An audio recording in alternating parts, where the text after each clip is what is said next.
blower clears over 10 tons of snow in 30 minutes on a single charge, about the weight of 5 pickup trucks. You only get that kind of power with Snow Joe's exclusive 24-volt Ion Plus battery technology with EcoSharp power management, driving a heavy-duty rubber-tipped steel blade auger that shreds snow without scratching the pavement and with 0 emissions. Best of all, it starts like this. Listen to how quiet it is. After years of shoveling snow with a traditional manual shovel, my search led me to Snow Joe's cordless battery-operated snowblowers. Ended up being one of the absolute best purchases that I have ever made. Both me and my lower back, thank you. Call now to order your Snow Joe today with prices starting at just $199.99. Or go online to snowjoeontv.com and pay as low as $19 a month. Order now and get 2 free gifts, a premium 3-year warranty, plus free shipping. A total savings of over $100. Call 1-800-238-3495 or go online to snowjoeontv.com.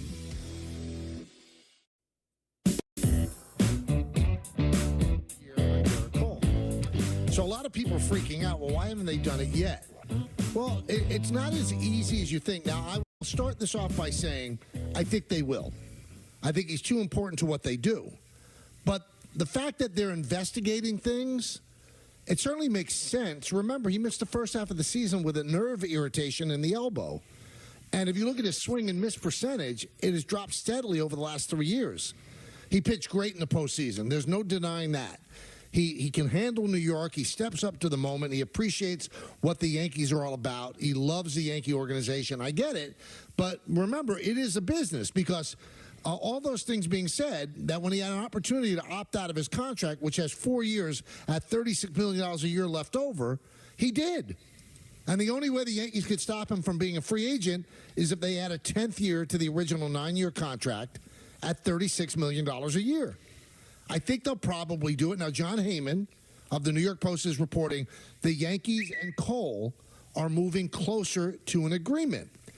And that leads me to believe it's not as simple as the Yankees just taking that 5th year and adding the $36 million. Maybe the Yankees are saying, we'll add a 5th year, but maybe at 20, maybe at 25. But we don't want to do it at 36 because you'll be 39 then. And this is the first time you've had any kind of injury. And the Yankees know more about the injury than anybody else because they're the team that had control of him. So their doctors saw him. They know every single minute detail. And what Garrett Cole and Scott Boras, who's his agent, had to calculate, Don and Peter, if the Yankees don't pick up the option, he becomes a free agent. Is anybody giving him, the 5 years at $175 million that he wants? And I think there'll be somebody, because he's 34 years old. Remember, He's 34 years old. Again, I think they'll do it. But the fact that they're exploring all options, I don't think that's a crime. I really don't, because he's exploring options. Now, I don't know if you saw this a couple of days ago.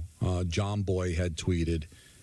He said, is there a world in which they could say, hey, Garrett, how about we get ourselves in a deferment game? Instead of adding a 5th year at $36 million, we redo the contract 5 years at $40 a year, but defer the $30 million.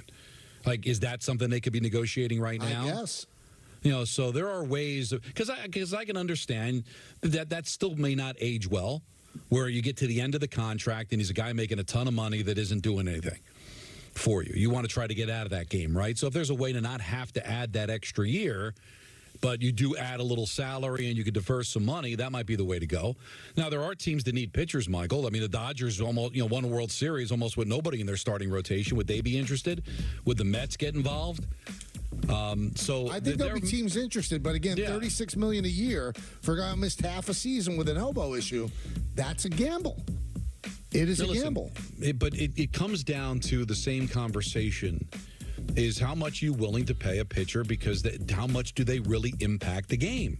Like, not only in the fact that they'll get only 32 starts of 162 during the course of the season, Michael, there were times where he only had the handful of starts in the postseason, and not necessarily his fault, didn't win the games he pitched. So you need it, but at the same time, does it have that kind of financial impact? $36 million to a guy that makes 32 starts, and then he gives you 6, maybe 7 innings and leaves the game, and then the bullpen blows it or whatever, and then you look back and go, what kind of impact did it have for the money that we're paying? I mean, I guess you could say that for every single pitcher, but he has been a tremendous pitcher for this team. Cy Young caliber pitcher, and yet it's been amazing in the regular season, but really has not bore fruit in the postseason. Again, not his fault all the time, but when I'm sitting there allocating funds and trying to figure out a way to work with giving Juan Soto what he wants, navigating through the Stanton contract, the Judge contract, and the Rendon contract, how much sense does it really make? Well, I mean, if you're going to bring back Soto, you want to contend. So if you want to contend, you do need that number one starter. Now, the Dodgers proved that maybe you don't, because they played as well as they did, and 5 of their starters are on the IL. So there's a lot of things to consider. Now, Hal Steinbrenner also said, I don't think I need a $300 million payroll. Well, right now they're at 245, assuming that they keep Cole. So at 245, if they give Soto $46 million, every other spot is going to be filled by a kid. It just is. It just is. Now, will he reconsider and then go over the Cohen tax? Not quite sure. Not quite sure. Now, will there be teams that want Cole? Yes, there will be. But might those teams not be teams that are going to be contenders? Could be as well. But I think Cole loves being a Yankee. I really do. I believe it's important to him. I think he understands that if he stays here for the length of his contract, you know what? Number 45 is probably hanging in Monument Park. I get all that. But again, people are crushing the Yankees for exploring all their options when Garrett Cole loves being here, and you know what? He opted out. The last time a big-name player opted out the way he did was Alex Rodriguez. And you know what happened? Brian Cashman advised the Yankees, don't re-sign him. Do not do it. Don't re-sign him. Because what the Yankees lost by Alex Rodriguez opting out, they lost out the money that the Texas Rangers sent to the Yankees in the deal. So the final 3 years of that contract was subsidized by the Rangers, who made him very affordable. Once he opted out, the subsidy was gone, and they signed him to another 10-year deal. Now, if you're the Yankees, probably say, you know, it was worth it. He helped us win in 2009. But the back end of the contract didn't age well. There was 1 year that he didn't even play because of the hip injury. And then there was another year that he was suspended. So that was money they didn't spend because obviously you don't have to pay somebody who's suspended. So Cashman told the Yankees, no, we are not re-signing him. Then it got to be a higher level thing, and they said, we are. Hank Steinbrenner, said, I want to sign him, so they got it done. I would say Brian always likes to get funky. He wants to build a team from scratch, I believe. He's never told me this. But if you could get out from under $36 million, and then you could get out from under Soto's $31 million, right, all of a sudden you got a lot of money to get funky and build a roster that's different.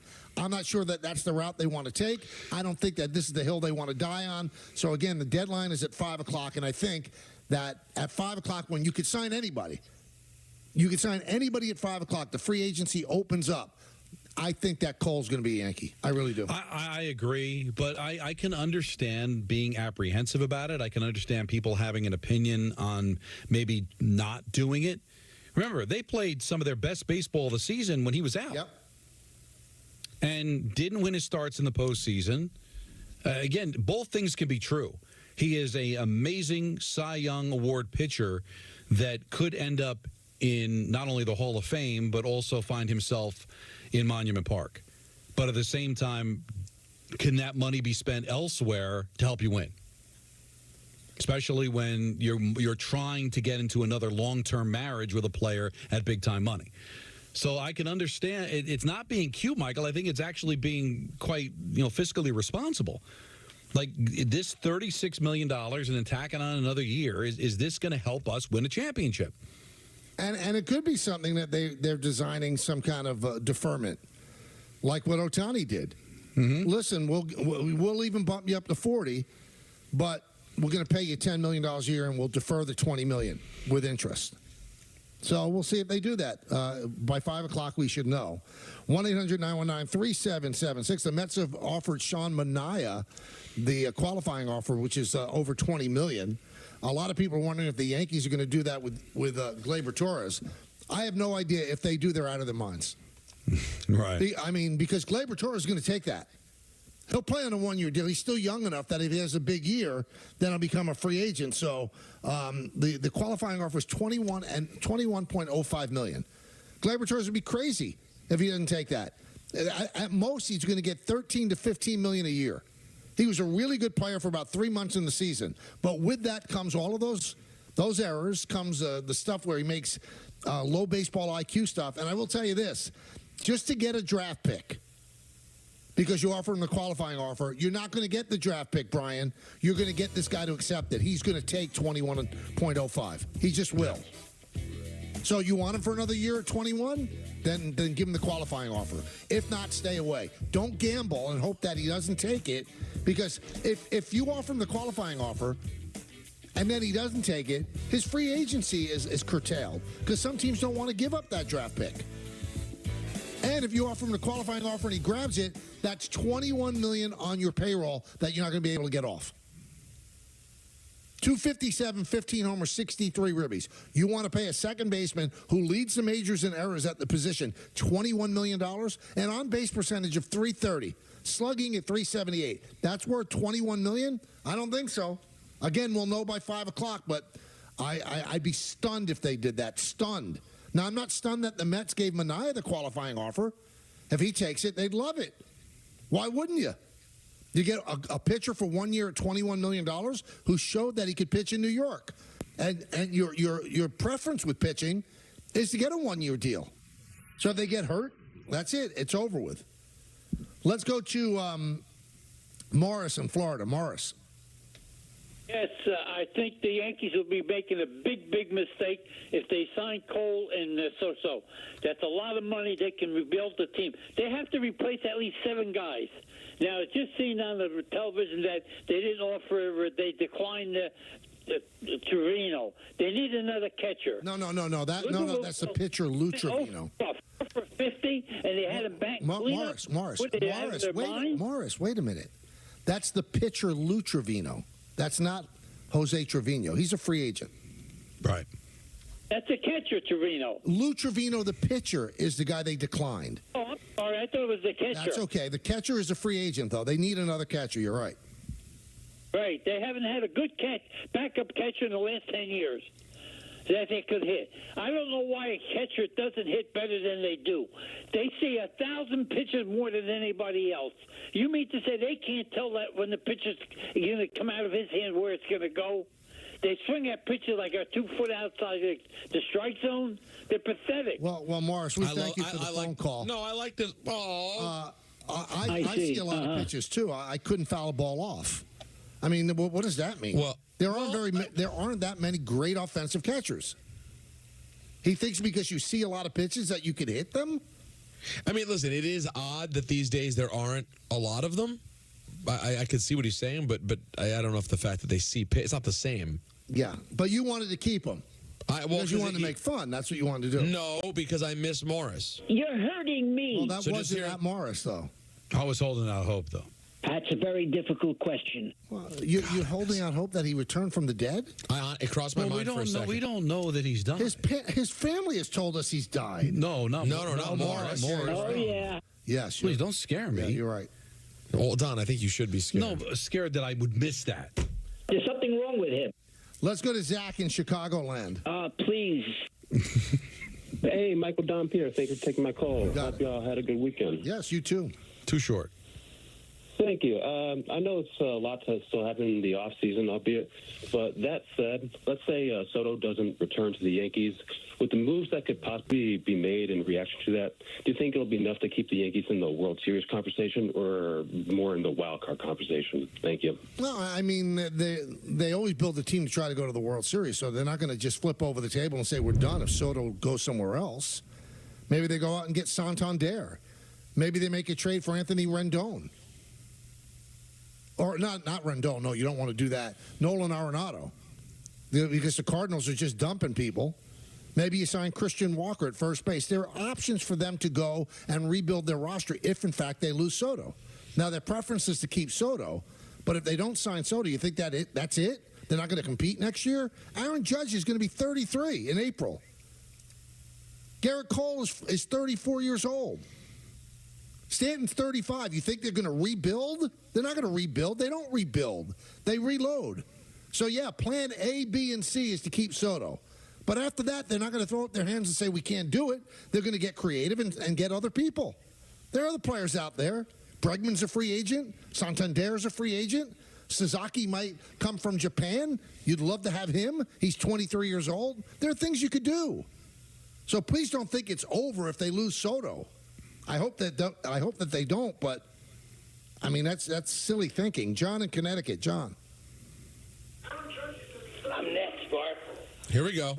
It's now. John, you're up. Ambassador Johnson? Thank you. Go ahead, John. Jabroni. All right, goodbye. This is a fun little flashback to June. John in Allendale. John. Hey, do you guys think that the Yankees are worried about Garrett's elbow? I mean, I know he pitched his heart out in the last game, and it looked like he was going to go, as long as he possibly could. But that 88 pitch outing where he didn't fight to stay in, you think they're concerned about that before signing him? John, if they don't sign him, then I'd say that they're concerned. If they do, then they'll get over their concern. They don't think it's that big of a deal. But the 88 pitch outing with 9 days rest where he was cooked after 88, that gave me a little pause. But then he comes back and throws 108, and he's throwing 99 to the last batter he faced. So I don't know what to believe. But, he was hurt for half a year. This is a rock-solid horse who only made 15 starts this year. He usually makes 32 starts. So if they don't pick up that option, then I think that would be the reason why. Nick in Brooklyn. Nick.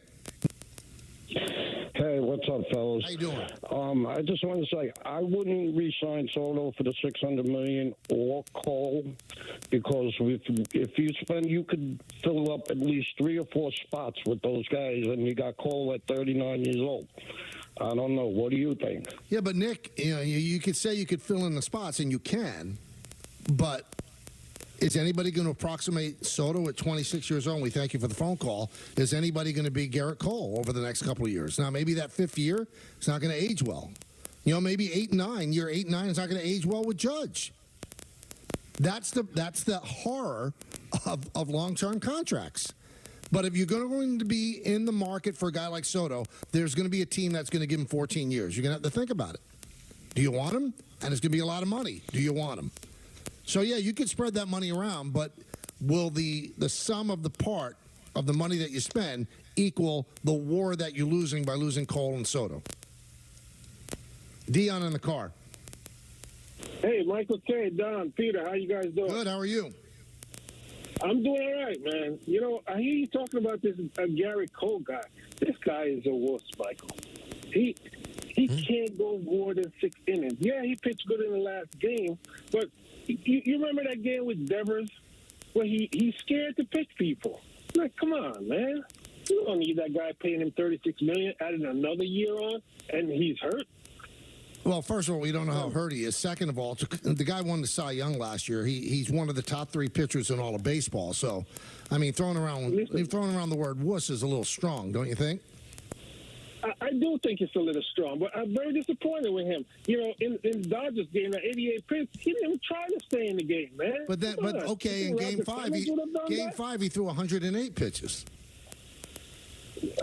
Listen, man, when we need this guy the most, he seems like he never shows up. All right, so who's better? Tell me, Dion, who's better than him? That's out there. Who's better than him? Who's better than him? I really don't know. It's the mindset that he has. I don't know who's better than him pitch-wise, but I need dogs on the team, man. Somebody who's aggressive and not scared to pitch after. All right, so one of the DAWGs on the team is Alex Verdugo. You want him back? He hit 220. Is that who you want back? No, I don't want him back. Well, then you don't want dogs. But he's the definition of a dog. So I'm sorry. You're going to get a dog, or you're going to get a guy who sticks to his routine, who is just an exemplary player and represents the Yankees the right way. What do you want? Definitely not Cole, man. He's not the guy. Okay, thank you, Dion. That's your opinion. I get. But by the way, you do have the right at this moment, because the way this year was, to be disappointed and leery of Garrett Cole. Yeah, but when Michael asks, who do you want? Because you're going to have to replace him, I have no idea. So they're just mad that he left after 88 pitches, which we don't know whether it was his decision or actually Boone's decision, whether he was really cooked or not. The weird Devers But I can understand it. But you still have to replace him. I think it's definitely a conversation that, especially if you're looking to try to find funds for Soto and maybe trying to get out of another contract in order to do that, you still have to replace him. And the only one that's close to, I mean, you've got Snell that's available, you've got Fried that's available, and you've got Corbin Burns. They're all outstanding players. You know that Snell is essentially a 5+ inning guy, right? Corbin Burns is a stud. He's 29 years old. Do you want him? You'll gain 4 years in the equation. Is he equal to Cole? I'm not sure. No. Max Fried's a pretty good pitcher. He's an excellent pitcher. Do you want him? Those are the guys that you'd have to go after. Okay, but also it's not just who's better, but how much are these guys going to cost? Right. If they come cheaper, is it possible that does it make sense that you can use that money elsewhere with the money you save by going to somebody else? And if the difference is negligible, then it might be worth it, Michael. If I could get Burns at 30 and save myself $6 million a year and be younger, wouldn't it be worth it even if maybe he's a tick less than Cole? Does that make the team overall a tick better? If he's a tick less than Cole, right? Mm-hmm. But it's a lot more money that you save, then it's a discussion. But if he's going to want $36 million, I'd rather have Cole. And remember, they're all represented by Boris, who represents Cole. So he's in control of the whole thing. And he's in control of the Soto situation, which I think is going to be very problematic. He likes to stretch things out and have people get desperate. The Yankees, I think, have to give him a deadline. Now, the GM meetings start today in San Antonio. I give him a deadline of December 1st. If Juan's not going to sign by December 1st, we're out. Give him a great offer and then say, we're out. We got to build a team, man. We can't wait until February because then the Yankees would be in trouble. If they have to wait until February to sign this guy, all the other players that they might replace him with, they're gone. Santander will have signed. Bregman will have signed. Christian Walker would have signed. Maybe Pete Alonso would have signed if they had any interest. So you've got to set a deadline at some point. And if Soto really wants to be here, then he'd say, go get the offers and give the Yankees a chance to match. And if the Yankees elect not to match, then, Yankee fans have no kick coming. And if the Yankees match and he goes somewhere else, then you could be angry. All right, you know what's coming up next? ENN. Is there anything quite like a Monday ENN after the Commanders sweep the Giants? It may be Don the first time I've ever done it. Nope. Yeah. I think it's the first time. Well, ENN will be coming up in a moment. First, Peter S. FanDuel.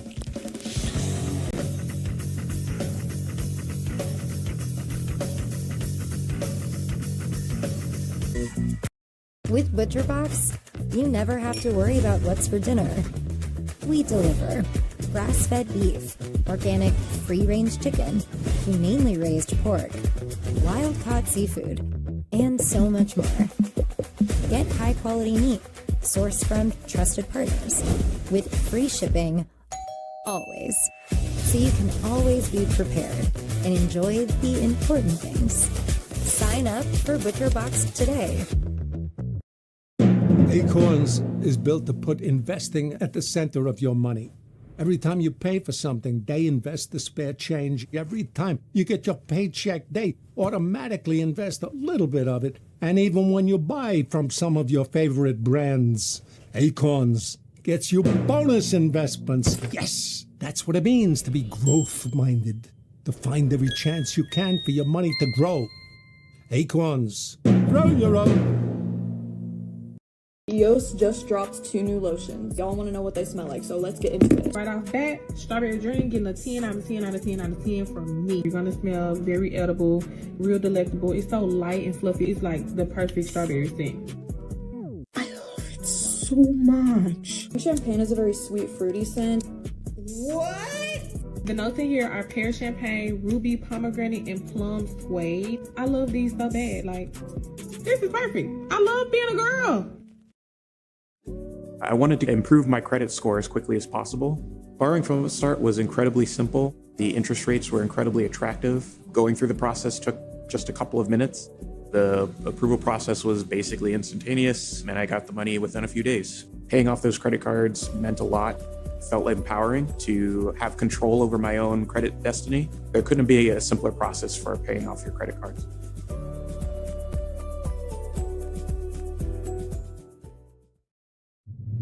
Switch to Square and join over 4 million businesses worldwide.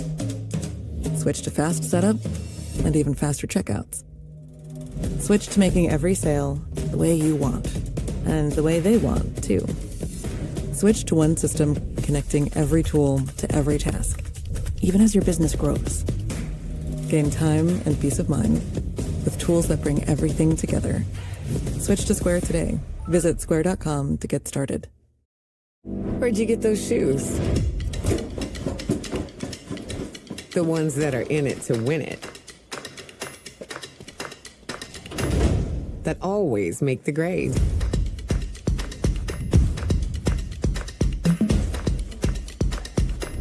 And take the words out of office seriously.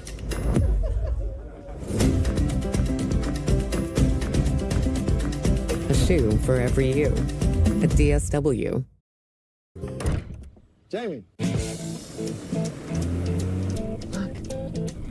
Here we go. They're following us. This is awesome.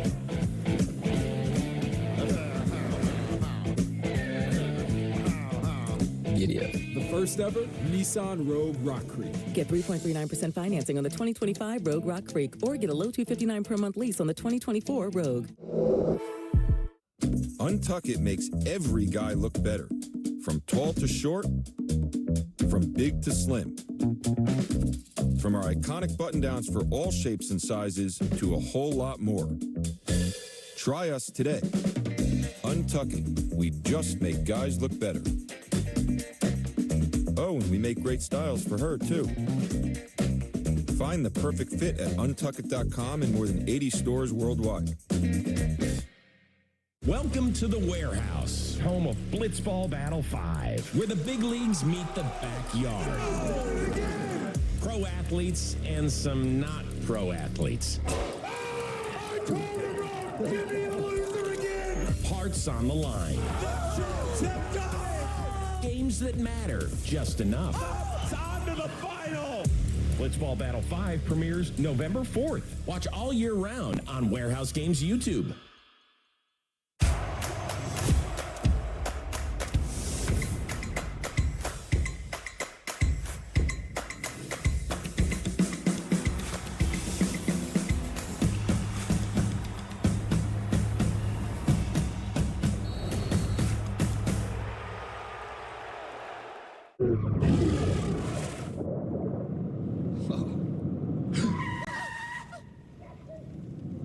Eyes forward. Don't drive distracted.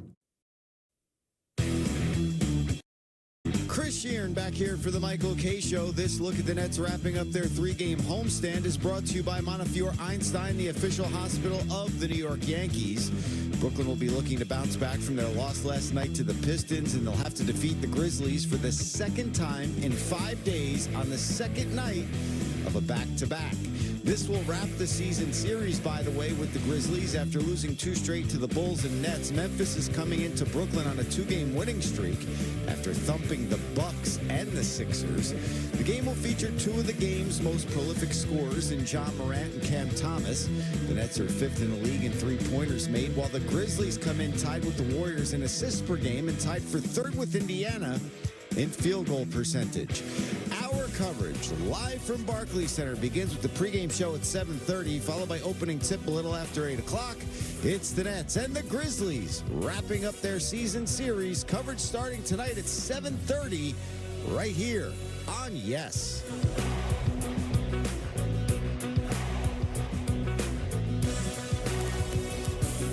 Hi. Welcome to ENN. On TV. Ray Rowe. It's brought to you by Security Dodge. Go see Michelle Scalisian.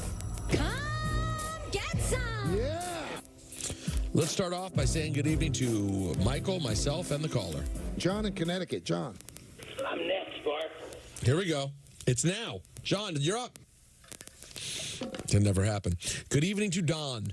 Unfortunately, the school had a problem with the bloody stump. I'll tell you, I put that on social media. I'd say 99% of people thought it was perfectly fine. And a tremendous costume. No, that was never in question.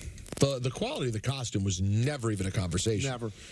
It was, would a school allow for a bloody stump to be wandering They did. around? I was fine with that. But I think they took exception to you and Michael saying that it was inappropriate. Well, at school it was. Yeah. How old are you? They're 6? Yes. 6 is young. Even now, you look at that and you go, 6 is young for the bloody stump. No, at school, not at home. Would it be okay if a 6-year-old saw a real bloody stump? No, it wouldn't. So why are you reenacting it? Well, I don't know if I think you've lost me on that argument. I don't support you on that. Well, how could you not support me? I'm dead right on it. Well, but it's not the same thing. Like, It wasn't that authentic. Like a Freddy Krueger mask is like, well, yeah, but would you really want to see someone with a completely burned pizza face? No, you wouldn't, but it's a mask. I don't know if it's apples to apples. That's very good, Peter, what you came up with. Thank you. I appreciate it. So much to get into today. Well, let's do it. So, no, hold on. Don't rush me. All right, let's get into it. We'll start out with the Giants. Brian Dable's not happy with this foosball team yesterday. Frankly, we just didn't make enough plays. Tough game, competitive game. In the end, just didn't make enough plays to get the outcome we want. Gave up some big plays there right before the 2-minute at the end of the half, and those are game-changing plays that we need to make. Now, other than the specifics of the last play before the first half, if I told you that you actually only played sound from after Pittsburgh, would you have noticed? No. It's all the same. It's becoming very redundant. It is? Well, if you think that way, how about Daniel Jones? Well, I think obviously the turnover was critical, so look to see where we can do a better job there. Thought we moved the ball well, ran the ball well. Our action game and some of that stuff in the second half was productive. Obviously a couple of 3-and-outs. We'll look to see where we can improve those situations. Just overall have to be better. This might be the final. This might be the real playoff music. I don't know. Wow. We're not sure. So, Michael, did you watch the entire game? Yeah.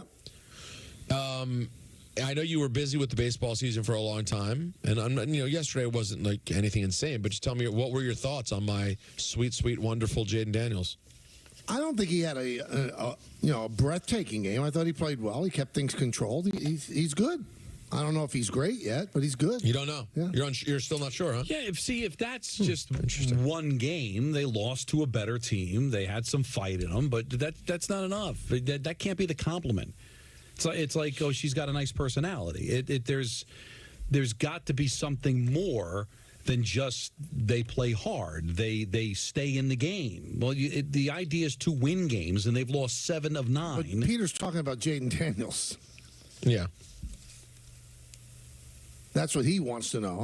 He has him on a magic carpet ride to Canton, and if you look at C.J. Stroud, he doesn't like the same quarterback as last year. So no, you never do. Am I, Don? You think I'm crazy though for just like I feel like I do know already that he's the real deal?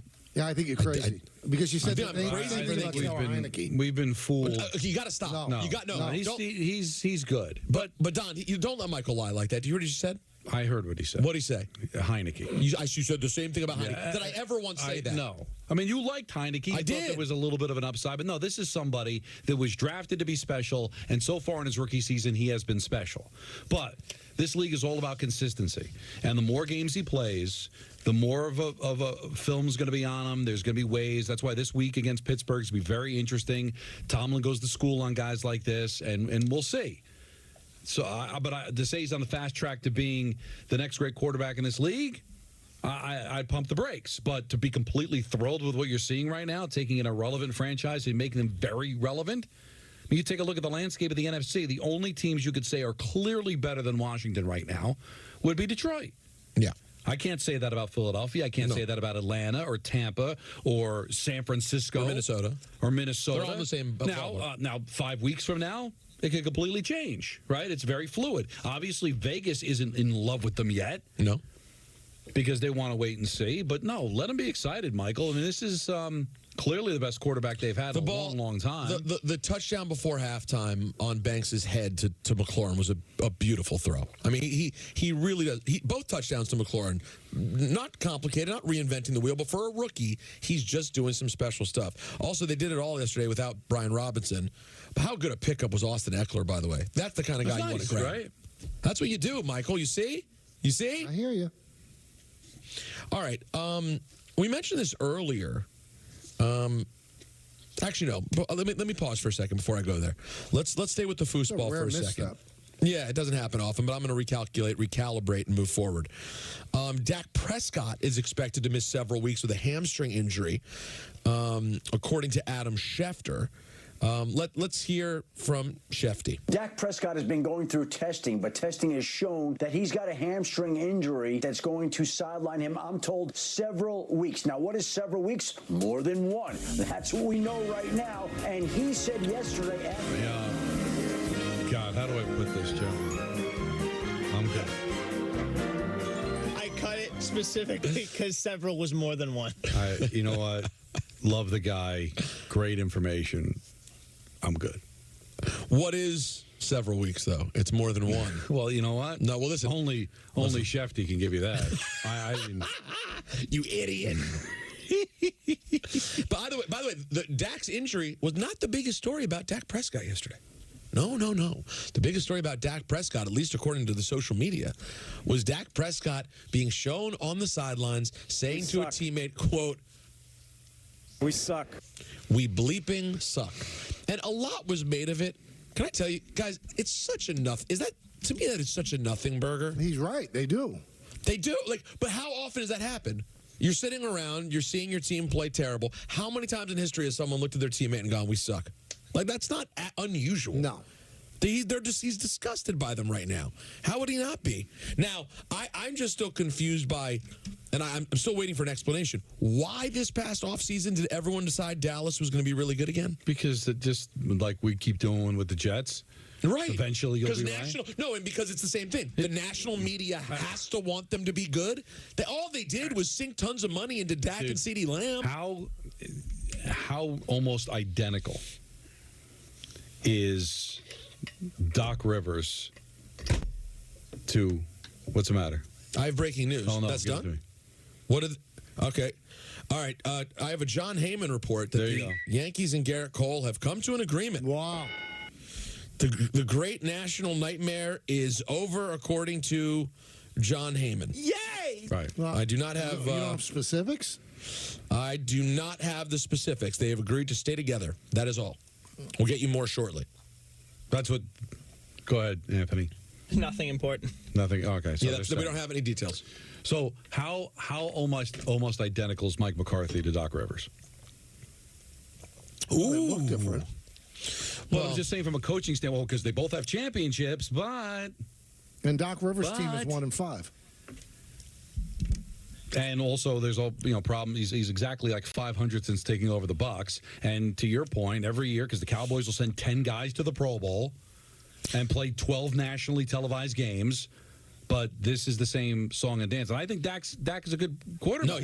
No, Dak is a nice quarterback. But Don, they doubled down financially on the core of their offense, and it's not enough. No, it's not enough. They spent a ton of money now, Michael, for the future on Dak and CeeDee, and they just don't have enough. And the one person that they really needed, they let sign with the Ravens, he's been great.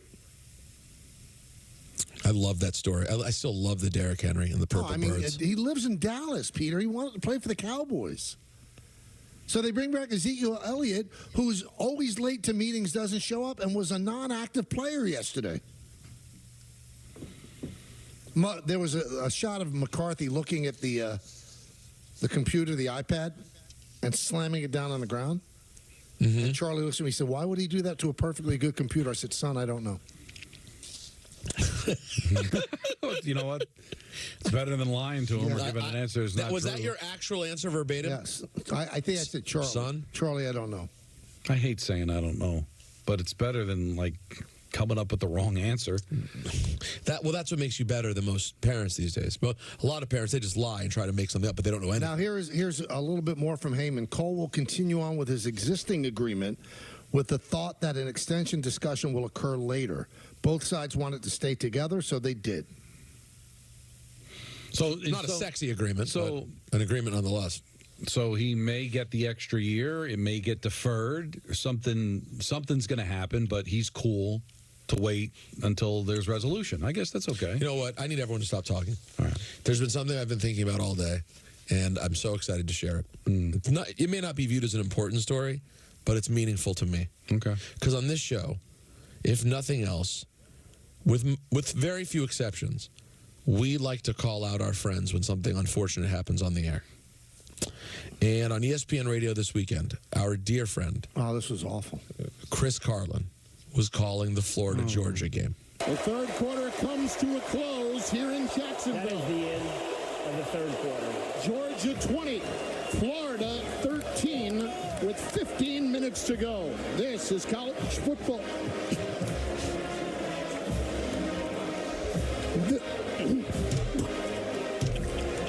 Excuse me, this is college football on ESPN Radio.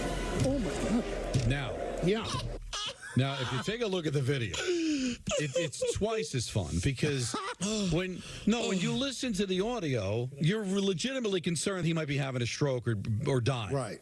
And if you're listening to that game, and oh, by the way, that's not a nothing assignment. No, Florida-Georgia, that's big boy stuff. Game. That's a big game. But if you're listening to that game, driving around doing the honeydew list on a Saturday, sure, there's a fighting chance somebody else is doing play-by-play when you come back from commercial. Well, you think it's the end of Chris Carlin. But when you see the video, you're not as concerned, but so it allows you to laugh at the circumstances. And he has great facial expressions and just looks like the jolly man that we've all fallen in love with. Has that ever happened to you, Don?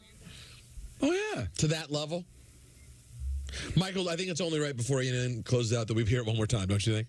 Sure, why not? Snap to Cousins. Off the 11 after the loss. That's not it. That's not it. I pushed the wrong button. Here we go. That's not it. The third quarter comes to a close here in Jacksonville. That is the end of the third quarter. Georgia 20, Florida 13, with 15 minutes to go. This is college football.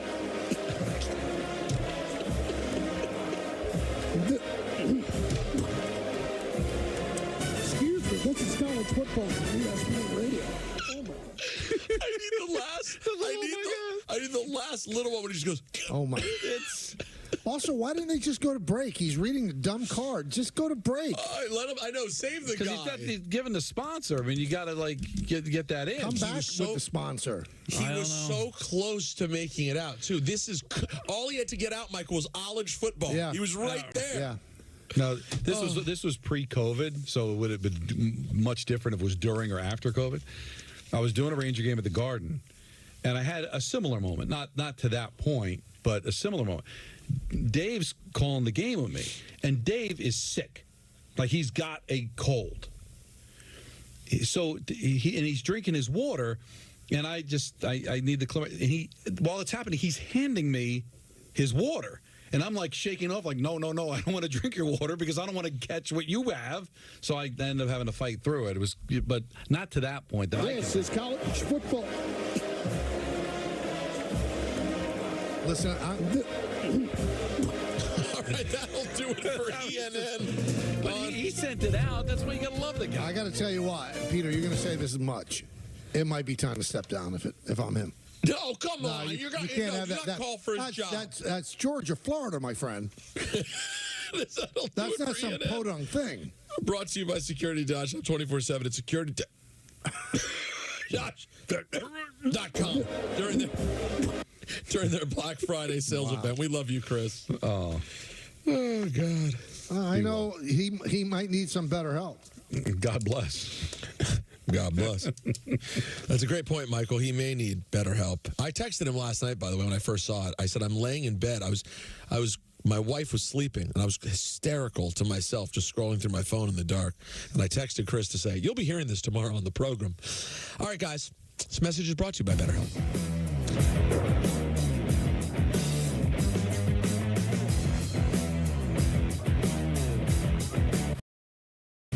The Michael K. Show on Yes is presented by Untuck It. Shirts designed to be worn untucked. Shop now at untuckit.com. The best ideas come from solving common problems. My problem, like a lot of other men, I couldn't find a shirt that looked good untucked. So this became my passion, to design a shirt that captures the perfect balance between length and fit. Easy to say, not that easy to do. But with some innovative design changes, we did it. Our problem, my solution. Untuckit.com. Dear unbreakable spirit, when the terrain is gnarly, you steady us. When obstacles are ahead, you lift us. When the turf is hostile, you inspire us. Own a legend. Toyota Trucks. Right now, you can lease a rugged new 2024 Tacoma for just $339 a month. Find yours at Toyota.com. Toyota. Let's go places.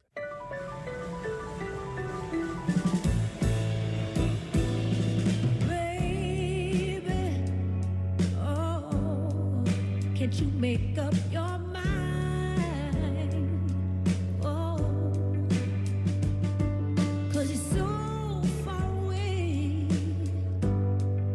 Am I just wasting my time? Yeah.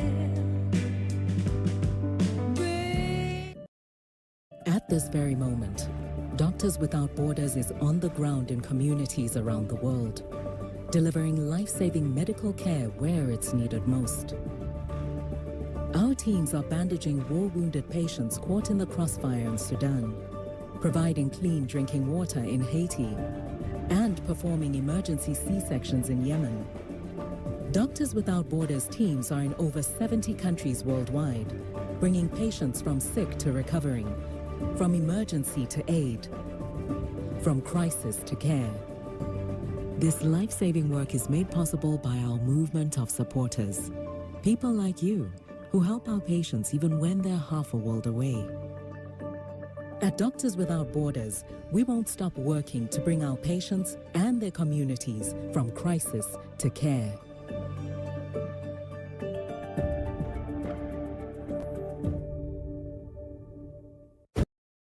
AE drink Sprite?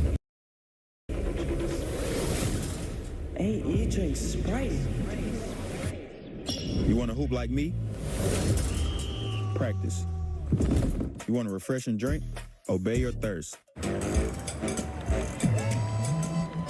It's big, it's back, and it's only $6. Get the big box y'all love today. And this holiday season, you can order a Cajun-style turkey at your local Popeyes. Love that chicken from Popeyes. Do you suffer from knee pain? Ever been diagnosed with osteoarthritis? Or worried about the risks involved with knee surgery? It hurt all the time, like the nerves were rubbing against each other. I was at the point of either replace my knees because I'm tired of this pain. Get the relief you need without surgery. We're Arthritis Knee Pain Centers, the premier leaders in non-surgical knee pain treatments. Instead of surgically replacing your knees, our state-of-the-art procedures replenish the depleted natural cushioning in your joints with an FDA-approved shock-absorbing gel, without surgery and without downtime. After the first injection, I knew it was going to work. We've successfully treated thousands of patients. Medicare and most private insurance cover this procedure. Full motion, no pain, walking, everything just back normal like it used to be. Locations in Garden City, Smithtown, and Wall, New Jersey.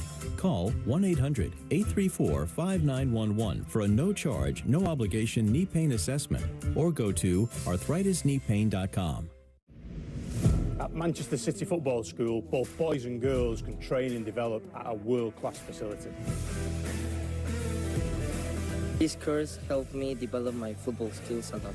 I have enjoyed learning to play like an actual Manchester City player.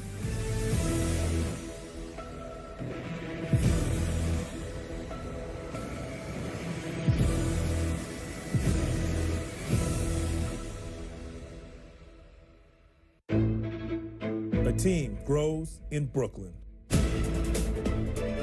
Block by block. Play by play. Shot by shot. We got Nets. You coming? We asked seniors To prevent Medicare scams. If you get a phone call, do not talk to the person. Never, ever give out your Medicare number. Just hang up. I check my Medicare statements monthly. To report Medicare fraud, contact the Senior Medicare Patrol in your state. So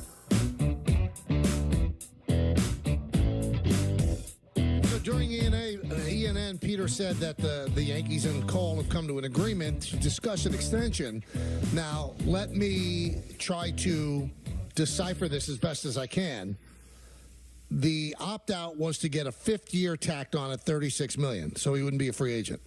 He's not getting that year. To me, that tells me that the Yankees said, listen, you're not going to get the 4 years at $36 million that you presently have and become a free agent. We'll try to do something in the fifth year, but we're not doing this. And I guess he blinked because I think he really loves it here. Because if he really wanted to be a free agent and test the market, he could have. I don't think he wants to. I think he wants to finish his career here. But the fact that there's nothing concrete that has been added to his contract tells me that he blinked and the Yankees didn't. Yankees said, listen, go try. But we're locked into these 4 years, and we'll give you them, and it's 144, and that's it. And maybe we'll talk about something a little bit later on, but we're not giving you $36 million for a 10th year.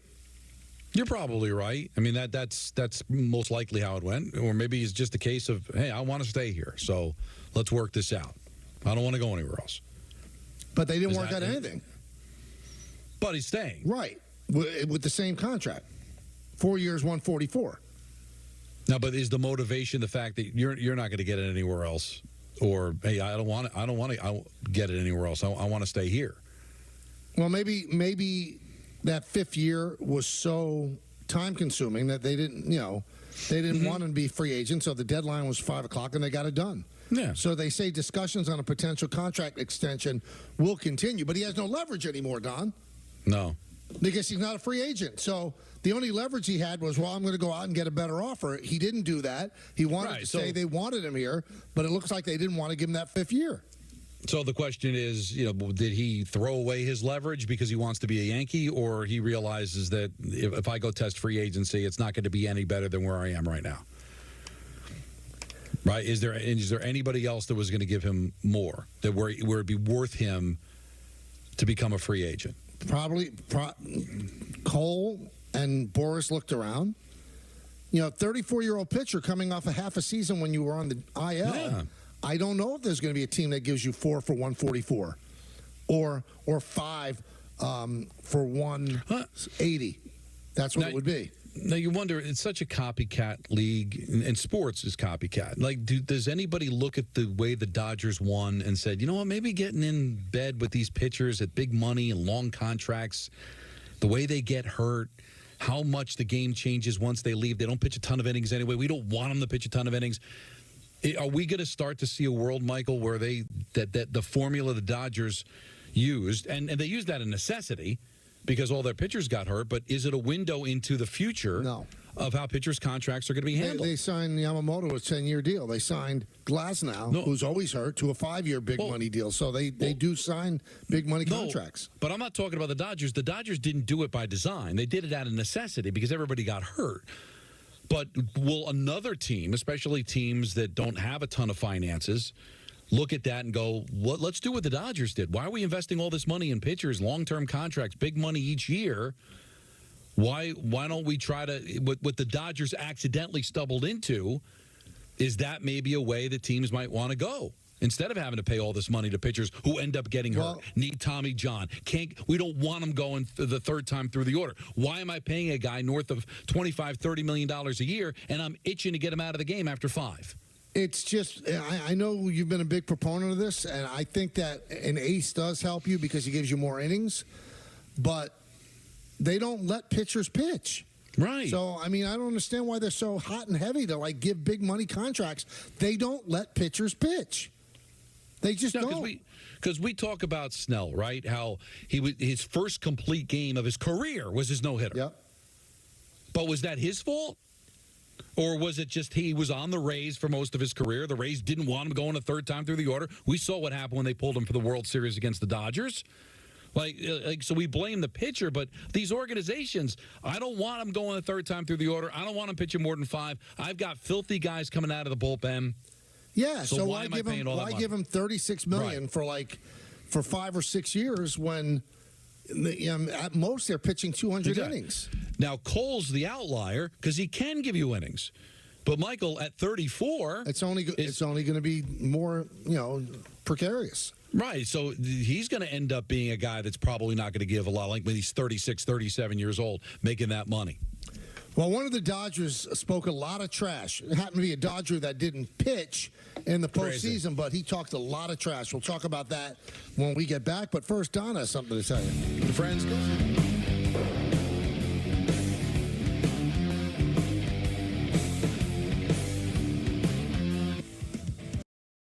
Michael K. Show on Yes is brought to you in part by Bigelow Tea, who encourages you to grab a mug and tea proudly. It's amazing to think that my grandmother started Bigelow Tea right here in New York. And today, we're still a family company. And you have to remember, tea, that's all we do. So every cup counts.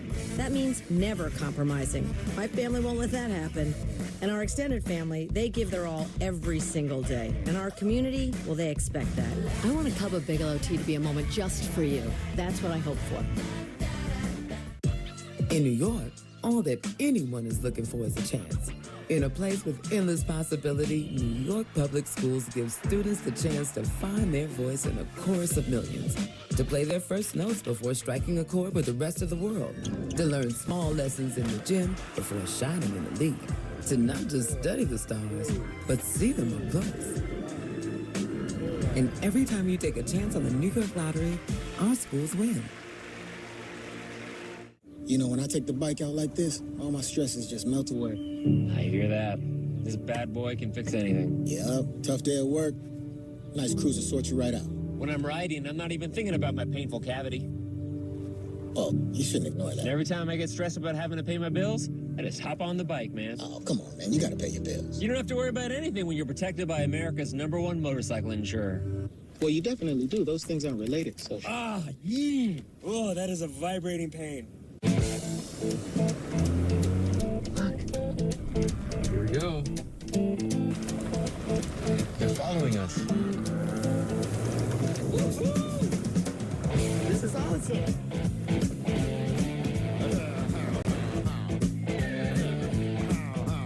Giddy up. The first ever Nissan Rogue Rock Creek. Get 3.39% financing on the 2025 Rogue Rock Creek or get a low $259 per month lease on the 2024 Rogue. All right, boys, who we betting on?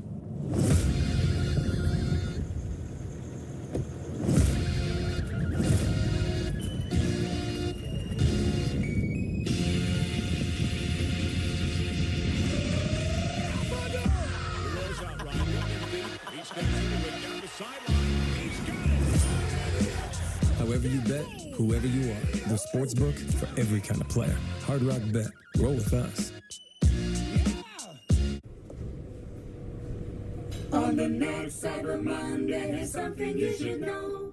98% of clicks come from SEO. Shopping season bells are ringing. Get your business ready for business with SEO experts on Fiverr. The $6 meal deal is here. It starts with Dunkin's legendary coffee, a toasty, melty bacon, egg, and cheese sandwich, and a crispy, crumbly order of hash browns. It's kind of the biggest deal in breakfast. The $6 meal deal, available now. Gordon Ramsay, Michelin-starred chef, family man, and now, apron wearer. We done? No, that's just the first shot, Gordon. Oh, come on. Hexclad has reinvented the apron. Each apron is made from 34 recycled plastic water bottles. It's oil and water resistant. Really? With a variety of bold colors, Hexclad's new apron brings the heat. No gimmicks necessary. It's just a great apron. Cut. Leave the apron right there. Leave it. F off. This thing's staying with me.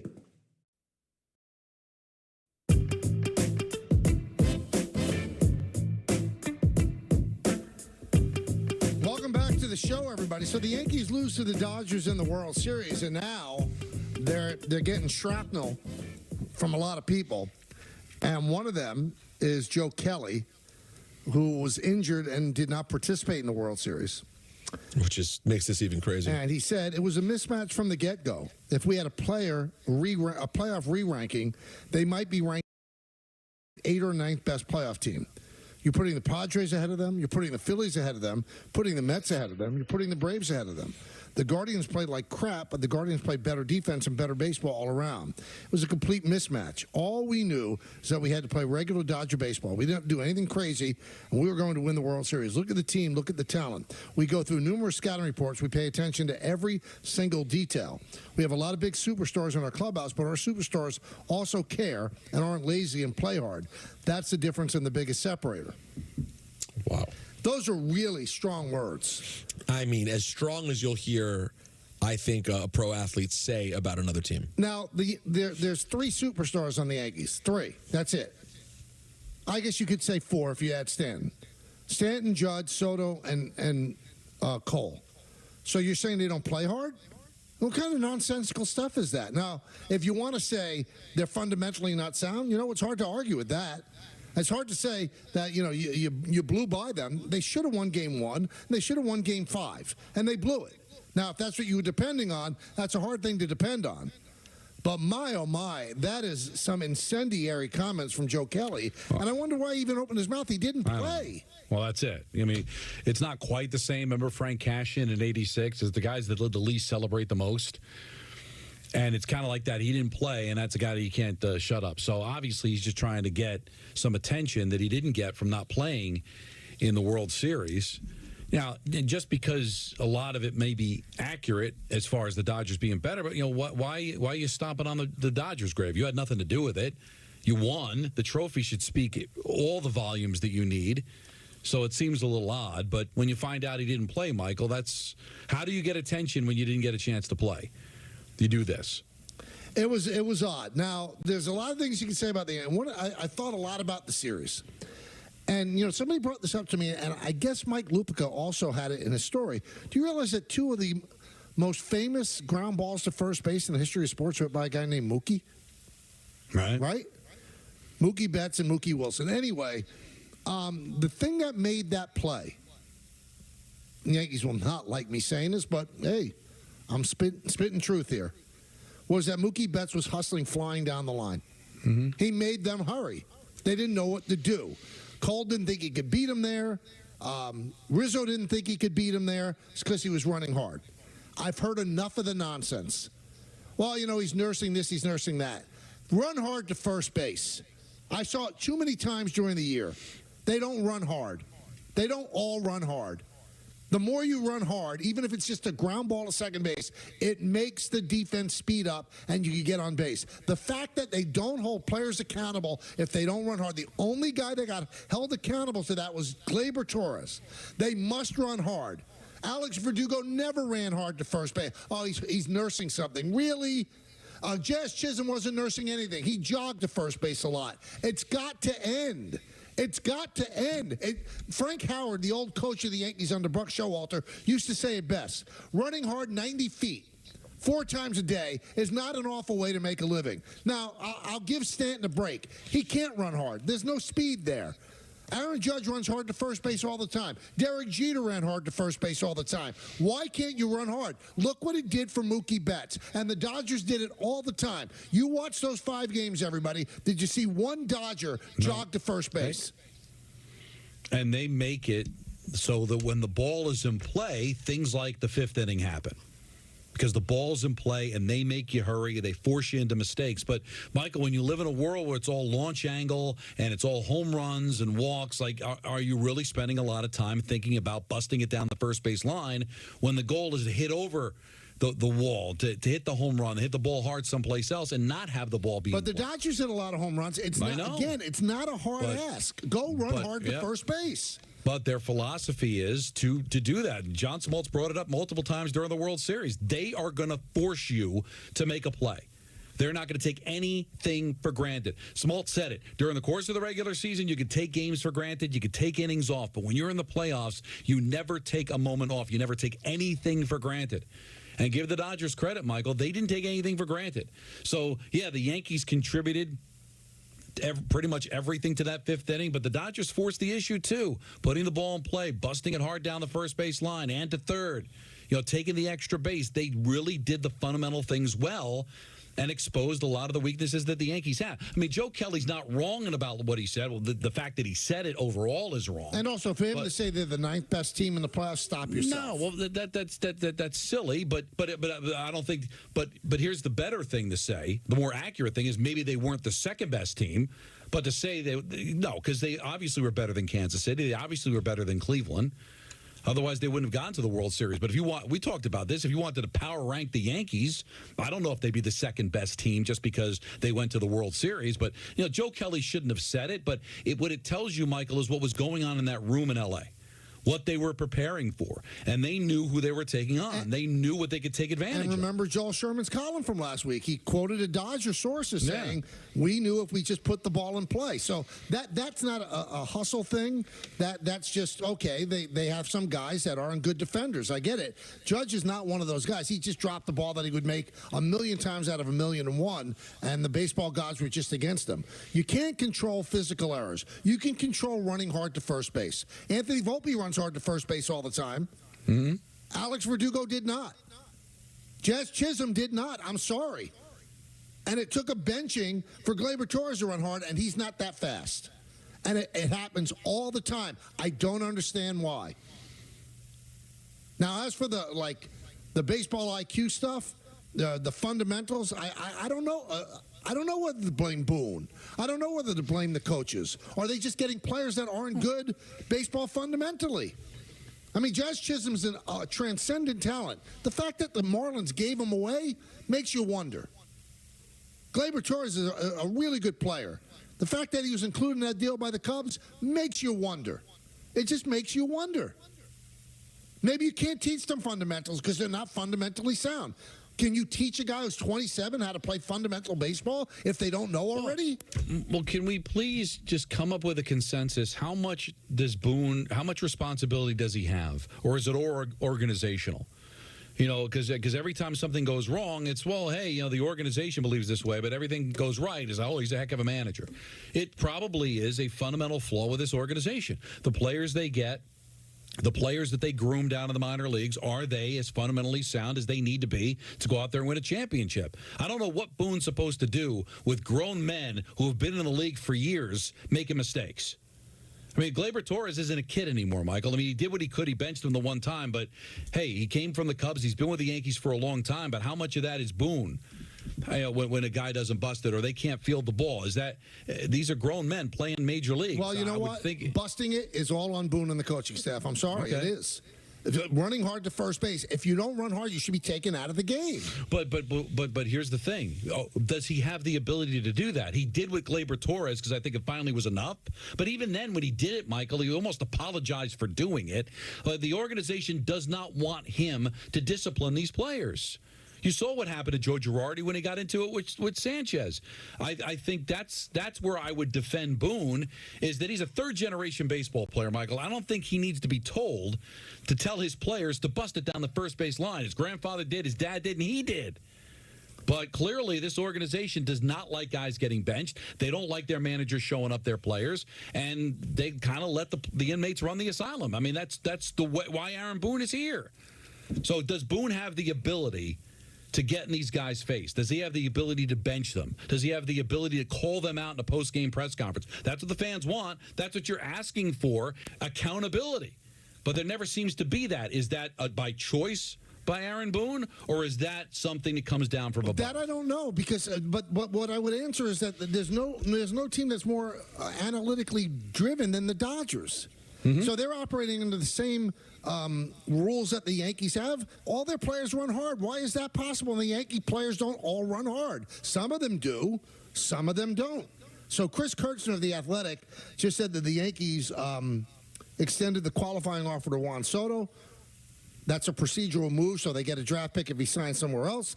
And this is exactly what I would have done. Gleyber Torres did not receive a qualifying offer. He's a free agent. Giving him a qualifying offer would have been madness. The Mets, according to Mark Feinsand, have extended qualifying offers to Pete Alonso, Sean Manaea, and Luis Severino, according to David Stern. So If I'm Severino, I think about it, but I'm not sure I would take it. I think there's more money long-term out there for him. Same thing with Manaea. It might not be an average of $20 million a year, but you might be able to sign a 3-year deal for like, I don't know, 56, something like that. So you might take more guaranteed money than go a year at a time where you could get injured. So the fact that Gleyber Torres was not offered a qualifying offer is pretty telling. So I don't think they have any intention of bringing him back. 1-800-919-3776. Let's go to Ken in Freeport. Friend, Ken. Hi, Mike. Hello, Ken. Good evening, guys. Hello. Ken? My point is, everybody's making a big deal about re-signing Soto. He's a below-average right fielder in the smallest right field in the major leagues. And the money he demands, he could be spending better at first base and maybe left field. And according to everybody else, you want to get rid of the left fielder? I'd give him a shot till next year at the trade deadline. You would bring back Verdugo? Yeah. Well, why? I dismiss his defensive abilities are far better than anybody else. So you're someone, Ken, who cares more about defense than offense, because Soto is a generational hitter, and I agree he's a below-average right fielder, although for some reason he was one of the finalists in the Gold Glove. So I agree. Verdugo is a very good left fielder. He was terrible offensively. Why would you want him back? Again, this was a bad year for him. He's had good years, too. Yeah, but as you get older, you usually don't have better years. So, I mean, he had a shot. He did not play well. He didn't hit. He was batting ninth for the Yankees. I'd give him a shot till the trade deadline next year. But why? Why wouldn't you give Jason Dominguez a shot? Well, if you don't sign Soto, Dominguez is going to get his shot, isn't he? Even if you sign Soto, Dominguez is going to get a shot, Ken. I mean, Dominguez, I think, is going to start. Now, the Yankees were smart. We thank you for the phone call. They put him in Arizona, in the Arizona Fall League, and make him work on his defense and make him work on his right-handed swing. That's the future of the Yankees right there. I would put him in center field, and I'd have to ask Judge, would you play left? Or put Soto in left? Because, I'm sorry, Soto's a below-average right fielder. You can spin it whichever way you want. The fact that he's a finalist for the Gold Glove, which he didn't win, by the way. Wilyer Abreu won in right field. Anthony Volpe didn't win at shortstop. Bobby Witt Jr. did. And in left field, Verdugo didn't win. The winner was Stephen Kwan. So none of them got Gold Gloves. I'm sorry. I know the Yankees like something about Verdugo. He's not coming back for me. He's not. Maybe he does, but you're going to give him until the All-Star break. Why? God, feels like you're really wasting a tremendous arm in left field if you put Judge there. I know, but it's a big left field. Yeah. Let's go to Ben in the East Village. Ben. Michael, Don, Peter, happy Monday, and huge mazel tov to you, Peter. That's awesome news. Well, thank you, man. No problem. I have two questions. First one's for you, Peter. Don't you think that El Alfa could have done a great World Series performance at Yankee Stadium? I like Fat Joe, I really do, but El Alfa has that Yankee song he recently put out, Soto Shuffle, which is a banger, and has that high energy for like an incredibly engaging performance. Also Dominican, and I saw they put him on the big screen at one of the games too, which is cool. Who has the song Soto Shuffle? El Alfa. Oh, he's a Dembow artist on DR. Got it. That would have resonated for some people, not everyone. But I just think we're like overanalyzing this because the game turned out so badly. I don't think that would be a big enough name. Why not Billy Joel singing New York State of Mind? I don't get it. Why was everybody locked into a rapper? Because the Dodgers had... Okay, good. So then the Yankees could have Billy Joel. I mean, I got to tell you, though, I don't think that would play great. Really? You don't think it would play better than Fat Joe? For what? For everything. For some people. Well, I mean, I would you're not going to make everybody happy, Peter. Right, but I mean, if the thing is hype, is playing a ballad the thing either? I don't know if I think that's the thing either. But let's not forget, too, they're trying to go after a certain audience. That's not 75. Yeah, I think Michael's right. I think in a different time where you're just trying to play something that resonates with the overall fan base, Billy Joel would work. But I think that Major League Baseball was looking for a different demographic. They were looking for a younger demographic. Right? Am I wrong? I think that's exactly what they were doing. Yeah, the thing is, they kind of like split the difference. They didn't go young enough either. Because Fat Joe's not like for kids either. Right. They kind of split the difference. But I also would say we could have found something that was more upbeat than New York State of Mind. Major League Baseball is not trying to get younger, just younger. There's also different ethnicities they're trying to go after, too. I mean, so... They have the crowd that likes New York State of Mind. That's probably what they're thinking. Here are the players that received qualifying offers in the big leagues. Christian Walker, somebody that I wouldn't mind the Yankees going after. Max Fried, Corbin Burns, Anthony Santander, Nick Pivetta, which is surprising. The Red Sox are committed to giving him $21 million. Nick Martinez, another surprise. He was given the qualifying offer. Alex Bregman, Teoscar Hernandez, Willie Adames, Pete Alonso, Sean Manaea, Luis Severino, and Juan Soto. Let's go to Mark in Staten Island. Mark. Hey, guys. How's it going? Good. How you doing? Good. Before I get to my cash on point, last week you guys were saying that New York should be played after losses. I think they should play the Yes Network rain delay music after a loss. Love it. I thought that call. By the way, I literally thought the exact same thing when we talked about it. The people that get it will get it. And the people that don't will eventually will climb on board. Yeah, it's so depressing, and you don't have to pay anybody. You just have to guess, That's it. That's right. My cash from point is, I found it surprising. I think this year the equity, the fallbacks of this year fall on him because he knew he only had Soto for 1 year. He knew he had a lot of guys coming off, Rizzo, Torres, all these guys. Why didn't he go more all in at the trade deadline? Pick up another pitcher, get some more depth off the bench, which ultimately killed us at the end. I just think Cashman knew that we only had this 1 year, and he went all in at the deadline. Well, I mean, they did get Jess Chisholm at the deadline, Mark, which was a pretty significant pickup, and it was a couple of weeks before the deadline. They got Mark Leiter Jr., who was one of their best pitchers in the World Series. Also, when he got on the roster for the Guardian Series. Listen, you can't force it. Do you want to give up all your prospects like Spencer Jones and the like? Is that what you want to do? They tried to get Tommy Edman. They couldn't swing the deal. They tried to get several people. They couldn't make the deal work. The Dodgers made the deal work for those guys. They tried to get Michael Kopech. They couldn't get him. So you can't force somebody. You can't put a gun at a GM's head and say, we're going to get him. They tried. They tried. They didn't get him. And also, you're saying they should have gone all in. They made the World Series. The question is, who was dealt at the deadline that the Yankees could have gotten and didn't? Yeah, don't give me that they didn't make any deals, because if there's no deal to be made, Michael, there's no deal to be made. But was there somebody that ended up on another team that the Yankees could have had? All right, there's one. The reliever, Rogers.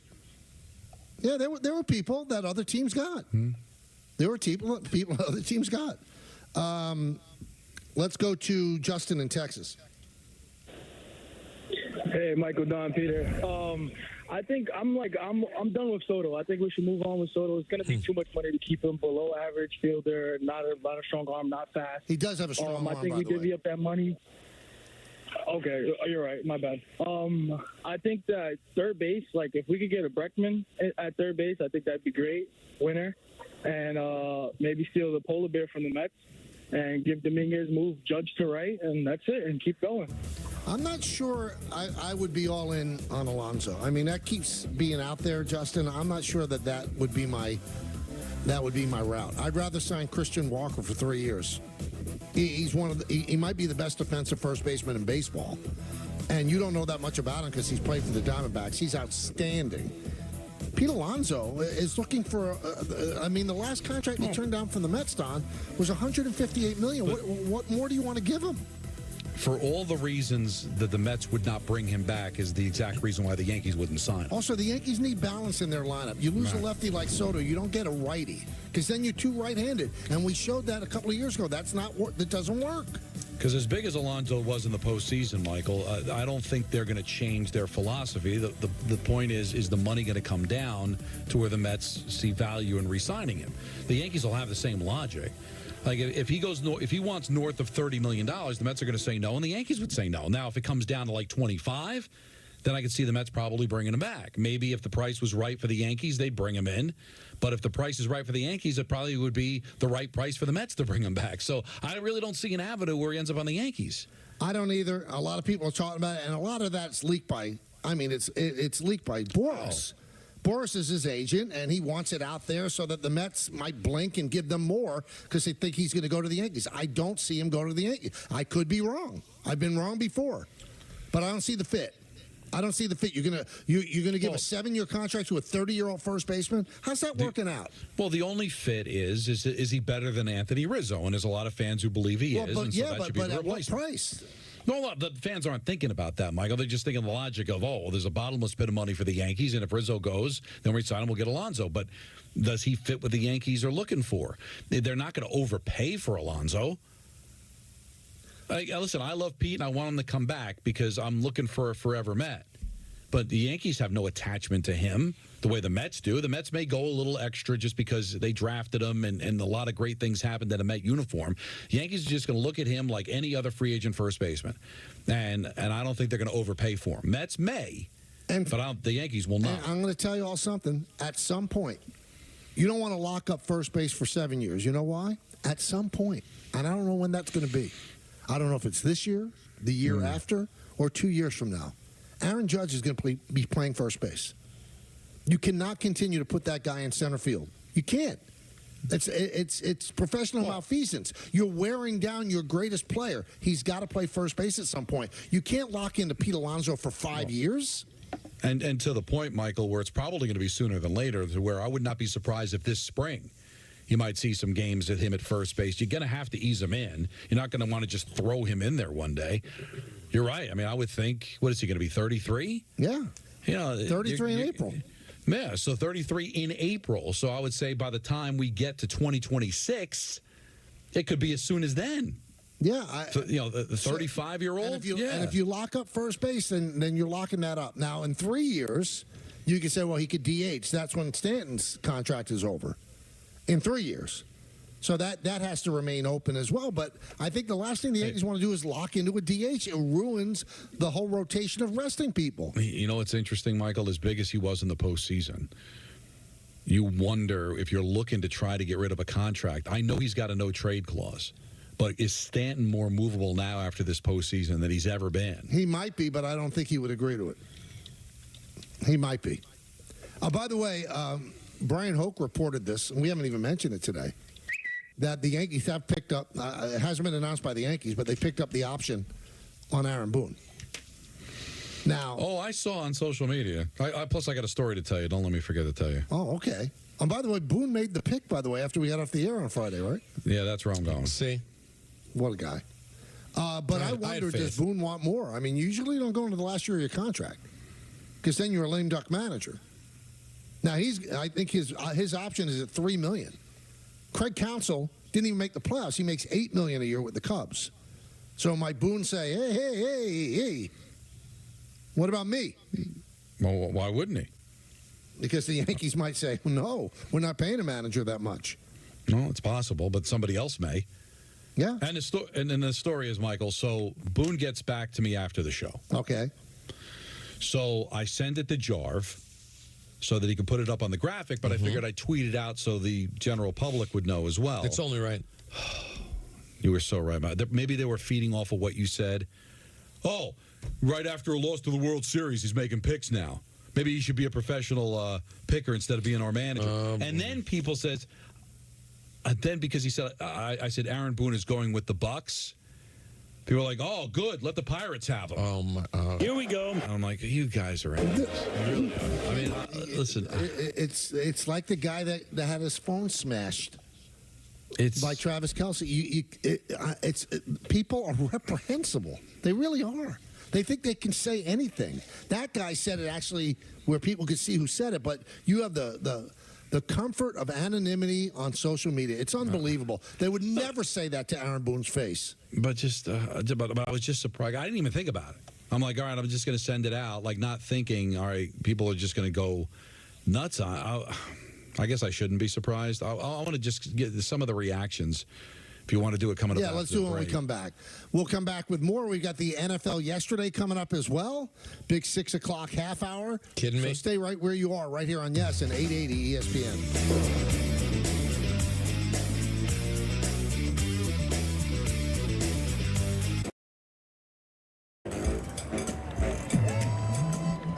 It's big, it's back, and it's only $6. Get the big box y'all love today. And this holiday season, you can order a Cajun-style turkey at your local Popeyes. Love that chicken from Popeyes.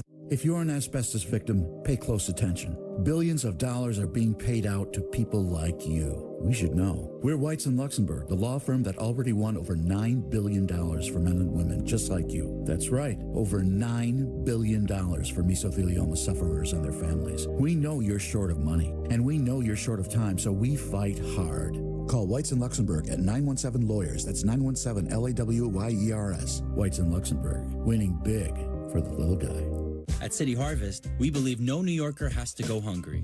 With your help, we're on the road 365 days a year, rescuing over 77 million pounds of nutritious food and delivering it free to millions of New Yorkers, transforming surplus food into sustenance, sustainability, and smiles, rallying thousands of New Yorkers to power a network of nourishment across our city. One day, one meal, and one New Yorker at a time. That's how we feed good. Donate at cityharvest.org. This land is your land. This land is my land. This land we love belongs to all of us. Yet not everyone is treated equally. Right now, millions of Americans are fighting for the things promised to all by the Constitution: freedom, justice, equality. The ACLU is leading the fight to protect our civil liberties. Together, we can protect and advance our rights nationwide, because we the people means all of us. This land was made for you and me. Learn how the ACLU is defending the right to vote, free speech, and other civil liberties at myaclu.org. I wonder how this mattress compares to that big name brand. No need to wonder. Hit that button. Let's play Bob's Dare to Compare. My signature hybrid mattress versus the leading brand name hybrid mattress. What are you looking for, Carolina? Contouring memory foam? Can ship in a box? 20-year warranty. Just mine has that, and theirs is over $1,000 more. Sure, they're not exactly the same, but is theirs worth so much more? You be the judge when you dare to compare. In store or at mybobs.com. I started having knee pain in my early 50s. I'm Phil Simms, pro football legend and TV analyst. My knee pain would wake me up during the middle of the night. It hurt me every time I played sports, if it was basketball, tennis, and even golf. I quit being active, and it got to a point where I want to be active, and that's why I'm sitting here today. Arthritis Knee Pain Centers uses an image-guided procedure that allows them to place an all-natural cushioning gel directly into the affected joint, restoring mobility and relieving your pain without surgery or downtime. I think what really surprised me is how easy it was and how there was no pain to the treatment. It's covered by Medicare and most private insurance. I have no pain. That's gone away, and I got to tell you, I feel great. I'm back to playing a little tennis. Played pickleball, which I said I would never do. Arthritis Knee Pain Centers, they relieve my pain and change my life. Call Arthritis Knee Pain Centers now and schedule your no-charge, no-obligation knee pain screening. Call 800-823-3160. At Manchester City Football School, both boys and girls can train and develop at a world-class facility. This course helped me develop my football skills a lot. I have enjoyed learning to play like an actual Manchester City player.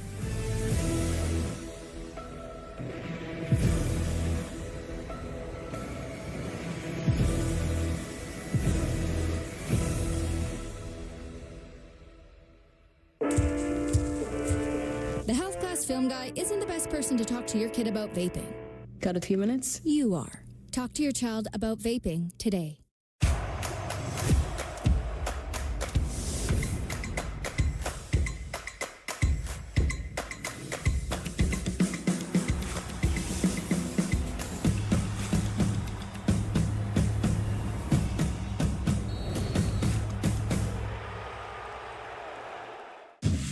can get your friends to vote this year, you can. Because when people are encouraged by friends like you, they're far more likely to vote. So use your power. Ask your friends to make a voting plan at votevotevote.com. What if you went to your secret hiding place and found this? All drug use comes with risk.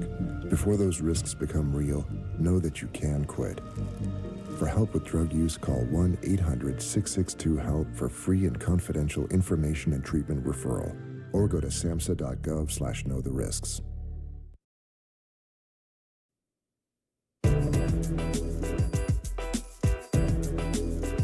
Welcome back to the show, everybody. Giants lose yesterday, but they're favorite against the Panthers in Germany. What a terrible export the NFL is giving to Germany. Giants, Panthers, wow. Yeah, big, really exciting 9:30. Well, get it over with, right? For us here in New York. That's true. We have the whole day to ourselves. No, we have the Jets. I still love football. I still love the Giants, and I watch, but it's really difficult. Now, it's the same story every game. It's nice that they're playing hard. But, John Mara said he wanted to see growth. I don't think he wanted, we really come to play every week, but we're 2-7 as we enter week 10. We're favored for the first time in 26 weeks.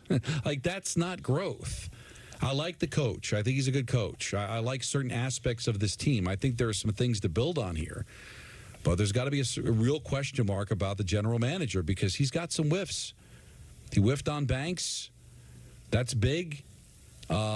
He's got some things, some credit here, but still, there's a depth problem here. We're 3 years removed from Gettleman, and at some point, he's got to take ownership. At what point, Michael, do we say, all right, the Gettleman era is over? These are his guys, and some of the guys that were Gettleman guys, like Jones, he decided to bring back. So, at what point do we stop blaming Gettleman for where the Giants are right now? I think we've officially reached that point. We're in the second half of year 3. I don't think you can continue to blame Gettleman. The only thing that Gettleman might still have his fingerprints on is he left a bad cap situation. But if you're really clever with the cap, you should be able to get out of it in 3 years. I'm sorry, you should. Now, I will say I think he did a good job getting Burns. I think Burns is a really good player. And you have Trevor Lawrence, Dexter Lawrence there. He's a tremendous player too. Not that he was brought in by Shane, but you know what I mean. There's some talent here. But the one thing where the experts got it right, Michael, there's no depth. They've got some surface talent that's really good. Neighbors, Lawrence. I think Thibodeau when he's healthy. Thomas when he's healthy. But in football, Michael, it's all about depth. It's about surviving injuries. It's about being better than average at every position, even though you might not have a ton of Pro Bowlers, because that doesn't work either. Dallas will send 10 to the Pro Bowl every year and still not win a championship. But knowing that you can survive injuries, continue to rotate different guys in, and all know the plan, all get the job done, they're very, very far from that. Let's go to Mark in Edmonton. Mark. Edmonton. I love Edmonton. Michael, Don, Peter. Yeah, thanks for taking my call, guys. First time, long time. I listen every day on the app. Thank you, That is awesome. All three of you do a great job, and all the crew that works behind the scenes as well. It takes a village to do a show like this, so I just wanted to thank you. Thanks. I was on hold when the Cole news broke that he's sticking around, so that kind of takes away the sting a little bit. But is it do you guys remember last off season when it was all this, the Yankees have to get Soto, they have to do this, and now there's people that legitimately don't want Soto back? Is there I'm a Yankee fan, let me clarify, but is there a more spoiled fan base than this? Well, I understand the wound is still fresh. Yeah? No, go ahead. I think I can explain this, Mark. If you're dating a beautiful girl and you hear rumors that she might leave, all of a sudden you're going to start to trash her in case she leaves behind her back to your friends. She's not that great. You should see her without makeup. She's not that awesome. And then when she comes back, then you just forget that you said that. I think they're just girding themselves if they lose Soto. That's all there is to it. Because I'm wondering how many of these people, Michael, are going to call when they re-sign him that there was a mistake. Some might. So, yeah, because there's always that guy. But I agree with you. I think this is all preemptive, anticipating he might leave, so just preparing themselves for the worst so they can say it was no big deal. But I do think that there is a world where they can improve themselves. But unfortunately, those same people have no faith in Cashman, so why would they think the Yankees would improve themselves with that extra money? Let's go to Dana in Connecticut. Hey, how you doing, guys? Good. What's up? Hey, I like the analogy of the pretty girl, but I was in Soto's corner for quite a while, but now looking at it, I'm thinking because we're really hurting at third and first base, positions that are notoriously offensive, and you go back in Yankee history and always solid first, solid third. And I think that's where they need to concentrate. So the money that they could save by not going after Soto and go for something at third and first, I think they make themselves a better team because they do have some solid people in mind. Dominguez is definitely is going to be a superstar, I believe, and along with Judge. So, I mean, they could live without Soto. Soto's a great player. But, the kind of money that they would have to pay him. And what kills me is they say that Hal's cheap. Hal's not cheap. The Yankees get the second highest payroll in baseball. Hal spends the money, but you got to give Hal a break too. I mean, they're thinking about, building the best team they can without throwing money out the window. What happens if Soto turns into a bum after 3 or 4 years? Once he's signed for 15 years, where's the incentive but for Soto you take that chance any long-term contract. I mean, past history would tell you he's not going to turn into a bum. He's on a Hall of Fame arc right now. And I know what you're saying. They need a third baseman and they need a first baseman. But you take Soto out of that lineup. Is Judge is good? You're taking a 1.1 OPS out of the lineup. A guy with an on-base percentage of in the fours. A guy who had 41 home runs. So the little spackling that you'll do at third and first, is it going to replace what Juan Soto is going to do? I mean, be careful what you wish for. I'm sitting here and telling you, there's a chance he doesn't come back. There's a chance that some team is going to offer him so much money that the Yankees will not counter. There's a chance. Now, I think if you ask me the odds, I say the odds are the Yankees are favorite to get him. But favorites have not won all the time. Somebody could just be an outlier. The Blue Jays could say, here's $60 million a year. Now, I know there's a lot of Yankee fans. Well, then the Yankees have to give him that. No, they don't. Because you do have to allocate money at some point. But if it's a market value contract where it's $46 million a year, they're going to have to play in that playpen if they want him. If not, he's going to go somewhere else. See, that's the other thing. I worry about the Mets because of the money that Cohen has. But I'd also be worried about Toronto and San Francisco, Michael, because they've lost out on a lot of free agents. They seem to be in on guys and then never get them. So are they going to give that little extra to finally give their fans something? It's going to be fascinating. It really is. Demetrius in Virginia. Demetrius. Hey, good afternoon, guys. How you doing today? Good. How are you? Okay. You know what? I would definitely, you got to keep Soto. This guy's probably the best hitter in baseball. My main concern for the Yankees is first base. And the other thing that really concerns me we got to let you go, Demetrius. Yeah, sorry about that. He said they should sign along. I don't get it. I don't get it. I think if the Mets sign Soto, they're not going to sign Alonso. If the Yankees sign Soto, you think there's another $30 million a year around that they can sign Alonso? And if you have that kind of money, why would you sign Alonso? Why wouldn't you sign Christian Walker? Why Alonso? Look at the year Alonso had last year. Yeah, it was okay. He's not going into free agency the way Aaron Judge did or the way Soto's going in. Well, why is that the guy? Why is that the guy? Because of the home run against Milwaukee? I don't know.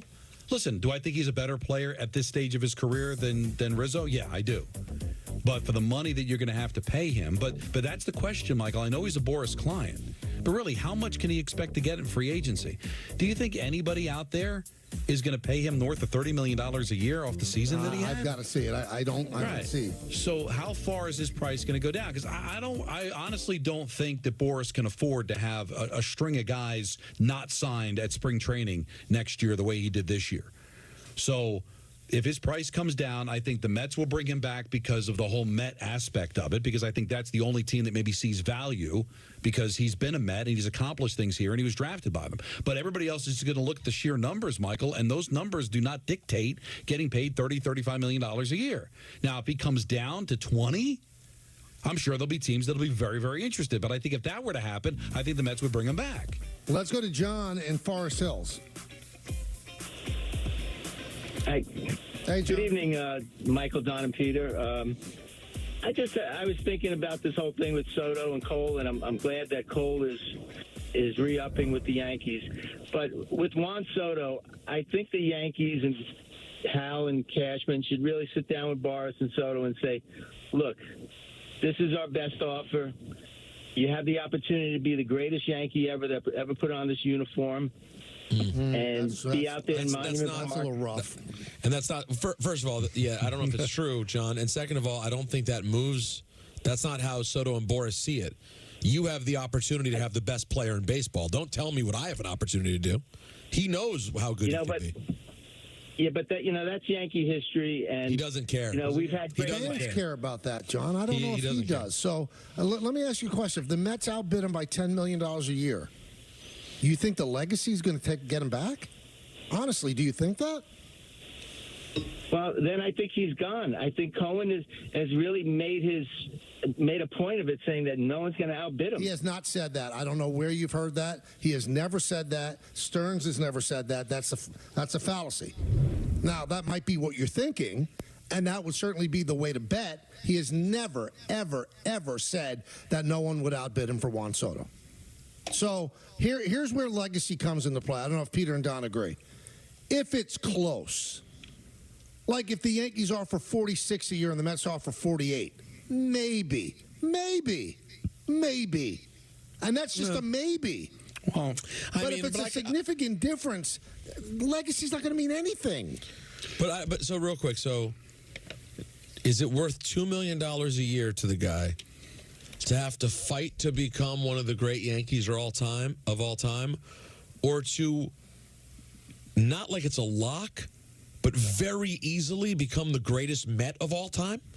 He's not competing with Mickey Mantle in Queens. And by the way, what it would mean, with all due respect to the Yankee fans, guys, you think 2 championships wouldn't mean a lot more in Queens than it would in the Bronx? Because it would. Guys, he won in Washington, loved it in Washington. Left. Still said no to their offer. And the way it'll probably go down is, the Mets are offering 48 a year. Yankees, what do you want to do? We're going to stay at 46. What do you think Boris is going to advise him to do? Take $2 million less? He's going to say, take the Met offer, and or the Dodger offer, or the Giant offer, or whoever. I mean, he's got Boris as his client. He just spent the last year with the Yankees, almost won a championship with the Yankees, had a chance to bat in the same order as Aaron Judge. He's still testing free agency. He wants to go to the highest bidder, guys. He's made that clear the second the World Series was over. Listen, I love you all out there. I really do. and the people that are saying this are tried and true Yankee fans. Because the Yankee brand means something to you. That's a team that you've loved your whole life.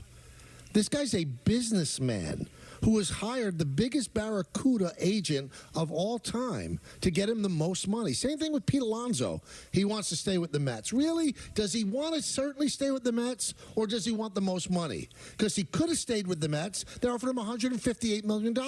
He went to Boris because he wants more money. So, yes, I know you as a fan think that nothing tops being a Yankee. I get it. I understand it. This is probably from your birth. But to these players, that doesn't matter that much. Now, if you're a homegrown Yankee like Judge, maybe it has a little tug at your heartstrings. Soto was here 1 year. 1 year. To think he's going to take significantly less money because of the legacy, and John, you got to come back to me. He's going to be the greatest Yankee of all time? You forgot about Ruth and Gehrig and DiMaggio and Mantle and Berra? You forgot those guys? And early in the season, it was, why would you want to go to the poverty franchise with the Mets? Well, the Mets came within 2 wins of going to the World Series. They were close, too. And you know what? The Giants will be close if they sign Soto. And we already know the Dodgers are the world champions. Whoever signs him, Michael, is going to be in a position to be a real good baseball team. So I don't think he's going to be signing with the White Sox and lose 100 games a year. Yeah. I mean, people have to come to the realization he might leave. I think the Yankees are the favorite to get him, but he might leave. And that doesn't mean that he hates you or hates your team and hates the team's legacy. He loves being the top paid player of all time. And it doesn't mean if he signs with another team that he likes them more. It might be because they paid him more. That's it. I really don't think he's paying a lot of attention to legacy and all that. Who's paying him the most money? Listen, I love a fanboy take. Yeah. But there's nothing more fanboy than, think about it, you get to be part of Yankee history. Dude, he's an incredible ball player. He knows he'll be a part of whatever history. He has his own history to make. You nailed it to the caller. You know, Boris is going to fire back. It's like, you've got a chance to have Juan Soto. He's going to be the forever player. But guess what? You get to wear our jersey. Okay. Hey, Peter, I think we have a new sponsor, and they've entrusted you to tell us about it. Wow. Who better? It's a great point.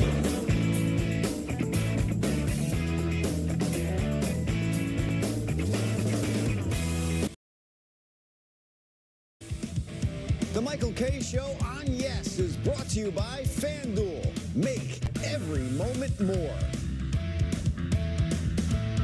Any NBA play can inspire your next hunch. And with 3 months of NBA League Pass from FanDuel, you're about to get a whole lot more inspiration. So if you think they're going to rock the rim right out of the gates, hello, or you want to RSVP to the block party, there he is. Yes, sir. Or you think it's going to start raining threes, let's go! FanDuel has more ways to bet on players so you can make your hunches happen. Right now, new customers bet $5 to get $150 in bonus bets if you win. Plus, all customers get 3 months of NBA League Pass on us. FanDuel, America's #1 sportsbook. It's big, it's back, and it's only $6. Get the big box y'all love today. And this holiday season, you can order a Cajun-style turkey at your local Popeyes. Love that chicken from Popeyes. Welcome to the Warehouse, home of Blitzball Battle 5, where the big leagues meet the backyard. Pro athletes and some not pro athletes. Hearts on the line.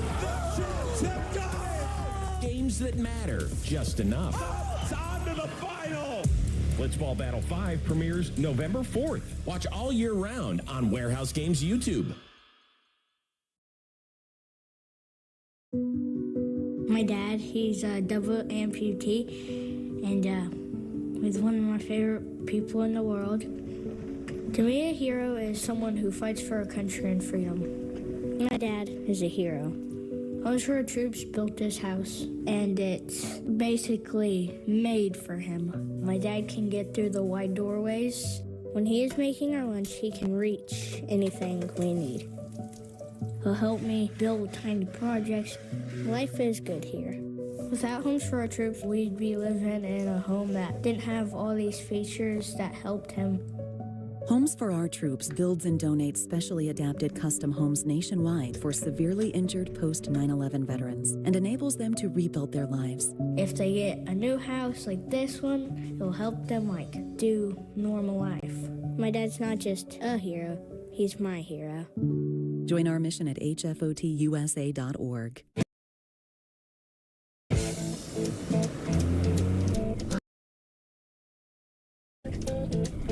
Here we go.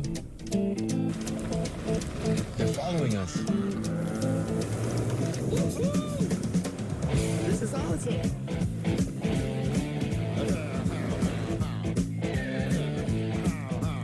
Idiot. The first ever Nissan Rogue Rock Creek. Get 3.39% financing on the 2025 Rogue Rock Creek or get a low $259 per month lease on the 2024 Rogue. Untuck It makes every guy look better. From tall to short, from big to slim. From our iconic button-downs for all shapes and sizes to a whole lot more. Try us today. Untuck It. We just make guys look better. Oh, and we make great styles for her, too. Find the perfect fit at untuckit.com in more than 80 stores worldwide. All right, boys, who we betting on?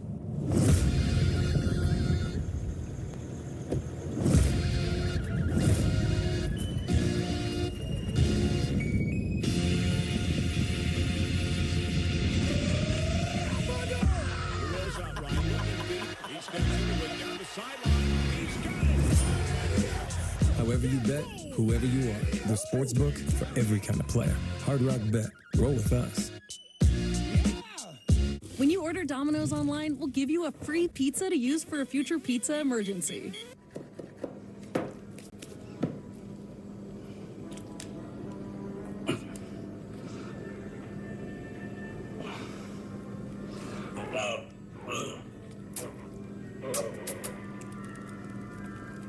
So you'll have a free pizza when you need it most.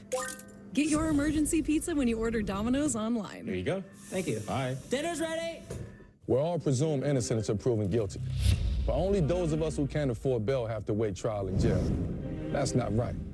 And that's why the Bail Project helps those who can't afford it while fighting to end cash bail. Because freedom should be free. A team grows in Brooklyn. Block by block. Play by play. Shot by shot. We got Nets.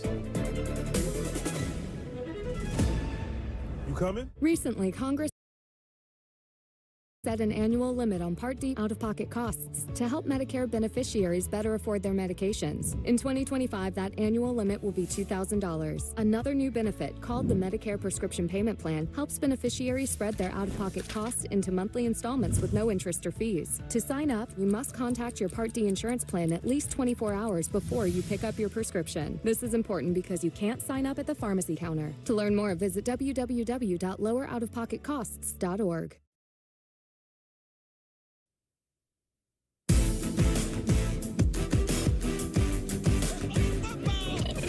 The NFL yesterday. Hi, how's everyone doing? Good. Welcome to the NFL yesterday. Week 9 edition, Don. Now, what's going on? Now I can offer you some information I couldn't offer before. Really? Like what? Well, Don and I always talk about the football season and how fast it goes. Mm-hmm. And what I had in my mind the whole time was, oh my gosh, the baby's due end of January.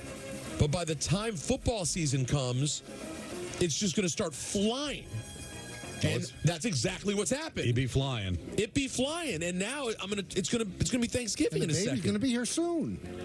I mean, think about it, guys. Next week, I go to Dallas for the big Mike Tyson fight. You're going to that? Oh, of course. I'm setting up, hopefully for that Friday. The fight is on a Friday night.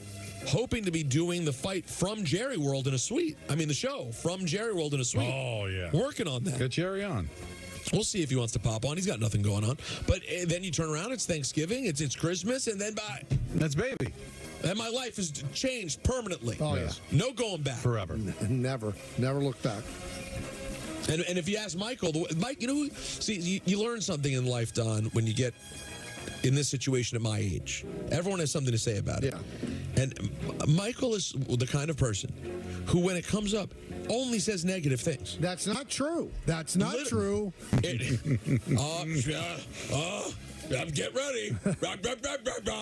I mean, you never just go, Peter, God, I cannot. You're about to live. Oh, my God, you're going to know what it's like to feel. That's what I'm doing. Yeah, but also the truth is his life is going to change so much for the better. To be able to live through the eyes of a child, to be able to every day be just terrific knowing that you brought somebody else into the world that you need to take care of and love and unconditional love. See? Well, see. Don, it's every time. Every time. I can't wait. I can't wait to see. But Michael doing this to me made the experience that much better. Because I thought this is going to be pure hell. And then it ended up being not even close to that. And it was even better. Well, let's talk about something we all agree is great, and that's the NFL. Big AFC East showdown between the Bills and the Dolphins. Tough L for both you guys who love the Bills in this game. It was only 1 point play. But it was a 30-27 win for the Bills on a 61-yard field goal from Tyler Bass. Longest made field goal in Bills franchise history, surpassing Steve Christie's 59-yarder in 93 against the Dolphins. Let's hear from our very good friend Steve Levy on ESPN Radio. This will be from 61 yards away and would be a new career high. Sam Martin will hold. Reed Ferguson will snap. Kick on the way.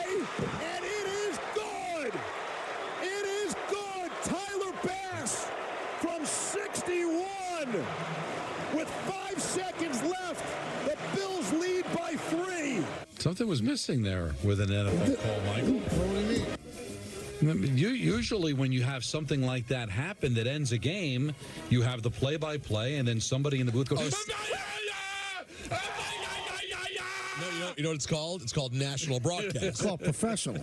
Where you have professional. Now, let's hear. Because I I know for a fact Steve Levy has threatened somebody's life if they ever jump on his call. That is not true. Pin the ref against the wall of the booth, right, Michael? Let's hear the local New Jersey call of that same play. This is college football.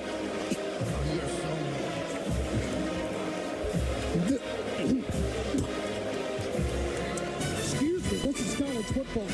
You know what? He wouldn't quit, though. No, it was like he was going after a rib. He was not quitting. Oh, my God. What is wrong with you? It was like a zombie call. He could not be killed. Oh, we love you, Chris Carlin. All right, let's move on, shall we? The Lions improved to 7-1. And, guys, it had a handle on it for me. I just picked it up. No, it really did. I just picked it up and took it. Maybe were you a little nervous when they announced that Love was going to play? No. In the begining, a little back and forth? No. No. Lions was such a short number because don't tell Ballard. I think the Packers are good. Good. I don't think they're great. I think they're good. I think the Lions are great. Yeah, they're really. So I liked the Lions in this spot, and they did their thing. Let's hear a little, shall we, from 97.1, The Ticket and the Big D. 4th and 1 for the Lions from the 15. Goff out of the gun. Gibbs to his right. Jarrett takes the snap. Hands to Jameer. There he goes. Inside the 10. Inside the 5. Touchdown, Detroit Lions. They just parted the seas and Jameer ran to the daylight. Now, I sound like they closed the window there. Yeah, it was Lambeau. It sounded like a little hollow in there. Now, you guys know I said Jordan Love next year. I'm putting him at the table 1. You did say that. He has some moments, man. It's like very hard. Again, we talk about how hard this quarterback thing is to decide what level someone's on. I don't know, and I know it was wet yesterday. It was a sloppy game. Did you guys see the pick six? No, I did not. It was a horrifying decision. Like, Jordan Love is great, but he has these, like, I don't know. All of a sudden, it's like he goes from, like, being just such an elite-looking quarterback to someone like sprinkles Jay Cutler dust on his head. It's strange, but it happened. Let's hear from Dan Campbell, man. I'm not shocked one bit that we came out here and played pretty good football out in the elements. That we're built for this, man, and it doesn't matter. And just because we play indoors, it doesn't matter. I mean, we can play anywhere. We can play in the snow, we can play in the rain, play in the mud. That's just us, and we're built to win, man. Goff, 18 of 22, bringing his completion rate over the past 6 games to 82.8, the highest by any player in a 6-game span. Don, a great list for you to think of one day. Okay.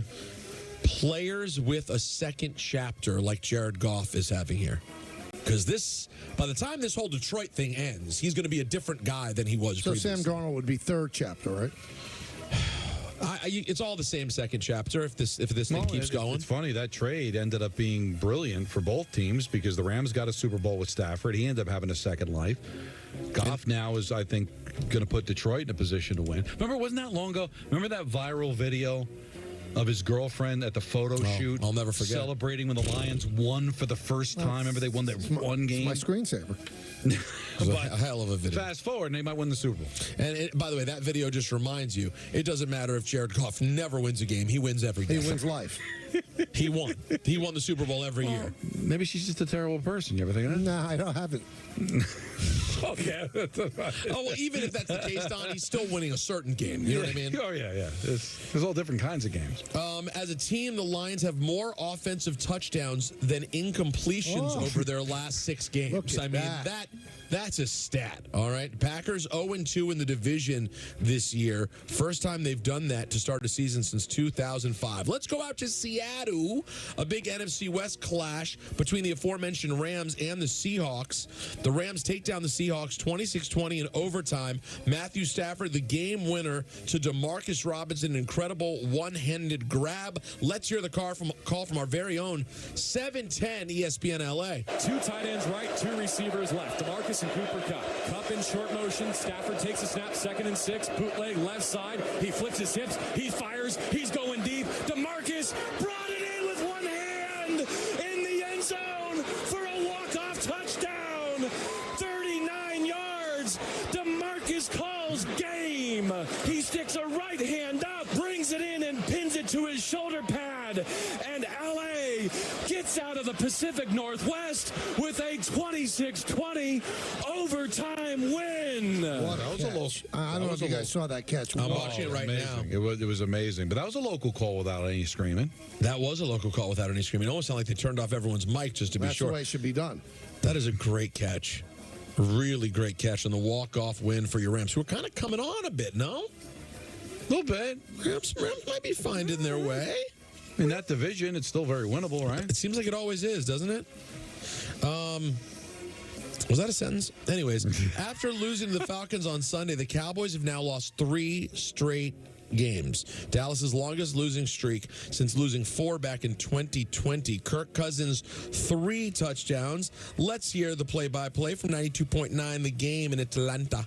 Snap to Cousins. Off the 11 after the loss of 2. Kirk throws. Oh, my heavens. Wide open. Ray McCloud. Touchdown, Atlanta. The second career touchdown catch of Ray McCloud's career. Makes it 20-10. You guys, don't look now, but it seems like Kirk Cousins is starting to turn into Kirk Cousins in Atlanta, huh? Took him a little bit of time, but he's settling in. That'll do it for the NFL Yesterday Week 9 edition. One of my favorite times every week. By the way, Don, in case you're wondering, what's that? Kirk now is up to 2,300 yards, 17 touchdowns, 7 interceptions. Like yeah, I do like that. He's on pace for 4,034 touchdowns. Yeah. Feels like Kirk Cousins. Imagine if they actually would have used their draft pick to help this year's team. Oh, what a great point by you. Is it too short to be point guard? It's going to be tough. Anything's possible. It's going to be tough, but you never know. Yeah, after last Friday. You have no respect for the institution anymore. The institution of point guard. Yeah. Right. Yeah. So you done? Well, I ended the segment, yeah. Okay, so let's come back. We'll take some phone calls. We'll lead you, let's see, is it Dan Grossi? Yes, it is. Handsome yes, it Dan is. Coming up at 6:30 right here on Yes and 880 ESPN.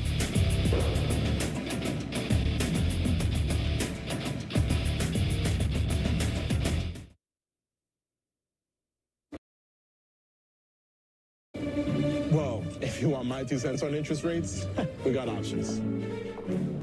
My 2 cents. This one's priced to sell. My 2 cents? My 2 cents? My 2 cents? My 2 cents? My 2 cents? Here's my 2 cents. I'm planning for the future. Interest plus interest equals more interest. Come on, you gonna take that? Hi, Joan. Perfect timing. I have a few questions. Of course. Let's look at your plan. In New York, all that anyone is looking for is a chance. In a place with endless possibility, New York Public Schools gives students the chance to find their voice in a chorus of millions, to play their first notes before striking a chord with the rest of the world, to learn small lessons in the gym before shining in the league, to not just study the stars, but see them up close. And every time you take a chance on the New York Lottery, our schools win. We can just have someone on Fiverr do it. It's no big deal. Hiring freelancers just for small tasks is like hiring Martha Stewart as an... Here's your coffee. Oh, best intern ever. Sometimes great talent is right under your nose. What's your name again? Untuck It makes every guy look better. From tall to short, from big to slim. From our iconic button-downs for all shapes and sizes to a whole lot more. Try us today. Untuck It. We just make guys look better. Oh, and we make great styles for her, too. Find the perfect fit at untuckit.com and more than 80 stores worldwide.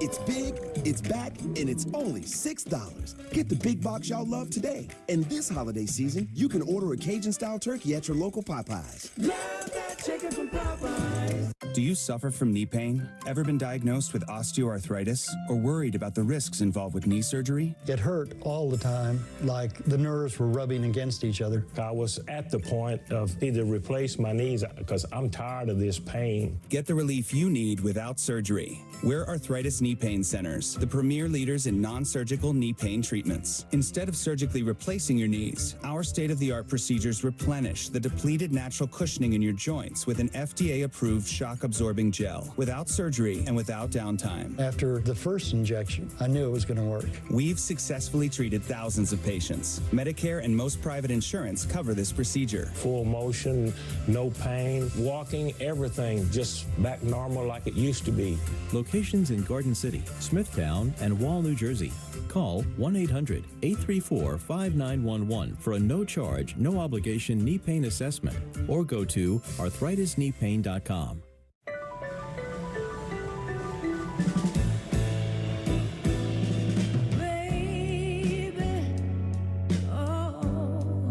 Can't you make up your mind? Oh, 'cause you're so far away.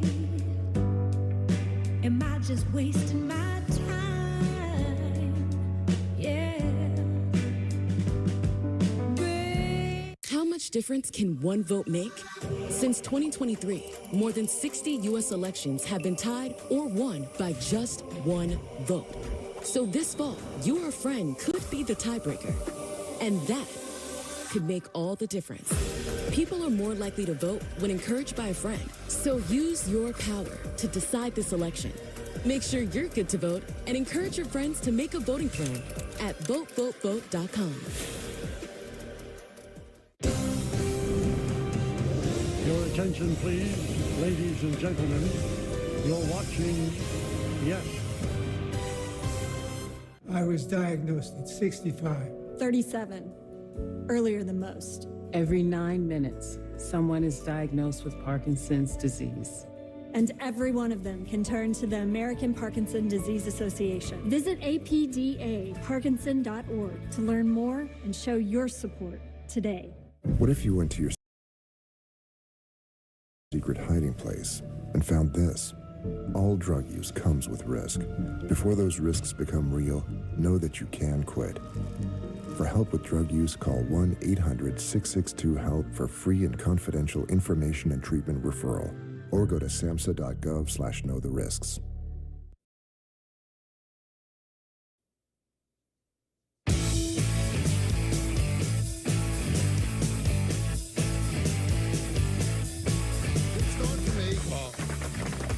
All ready to jump Anthony when you won. As soon as I heard your voice, oh, this is the makeup for what happened on Friday. And then I heard the point. I'm like, you know what? That's the right. It's a strong point, right? It's the right strong point. Peter, I got to tell you something that you're going to be proud of me.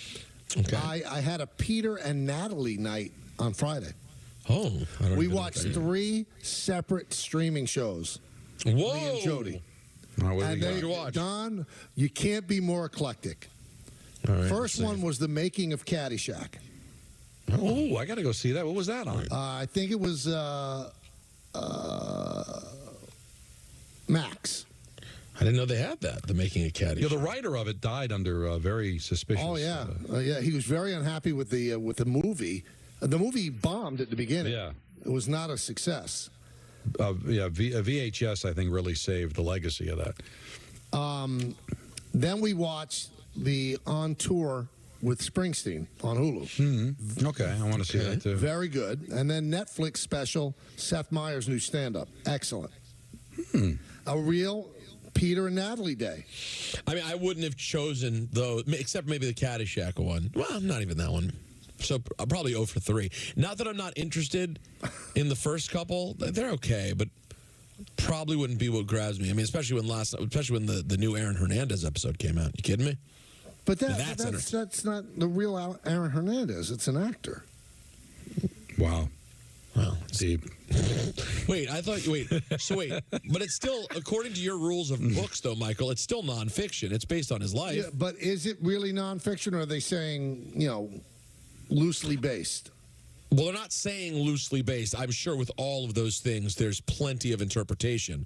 But I'll tell you what, man, that was a So sick you dude, wouldn't bro. watch Seth Meyers stand-up? Not a fan.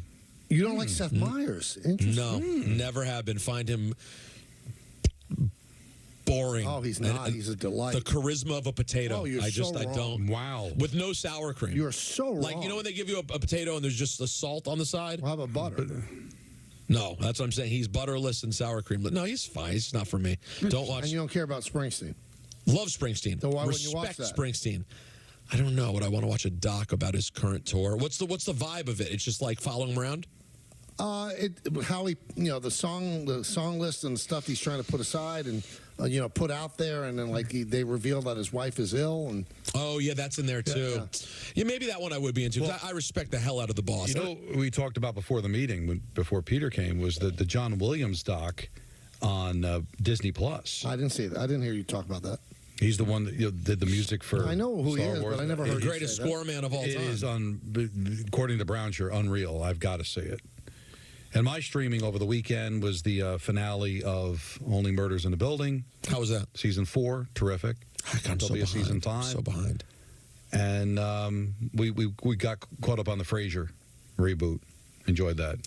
And High Potential, which is an ABC show, which is very good. Michael, you're out. He's the only guy that watches network programming still left. He's keeping the network in business. It's not working, but I'm all in on the network. No, you're still fighting for the network, and I respect it. Yeah.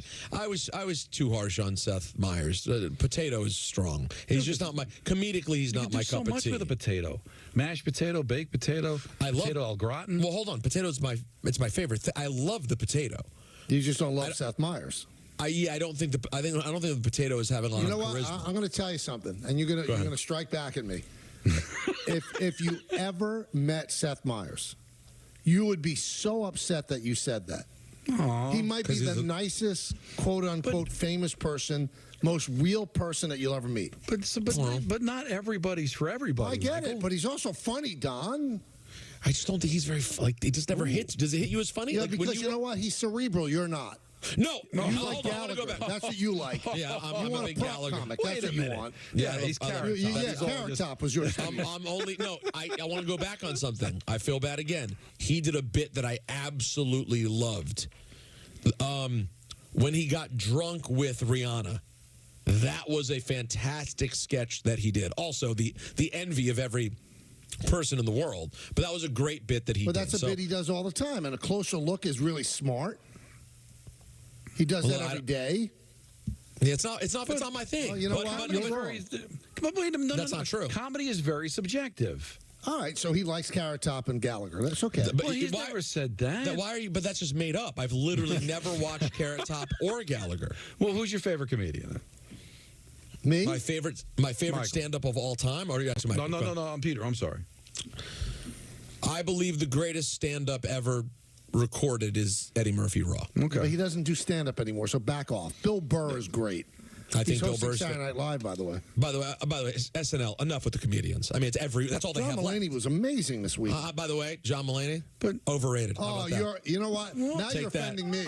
Take that. I'm good. I watched his monologue, and I thought it'd be. It was just his stand-up. Yeah, it was very good. But I know it was good. But I just thought it'd be a little topical. Things are going on. No. Now, do you know who Chappell Roan is now, Don? After watching the show, I did not. I didn't. You got the monologue, and then I was out.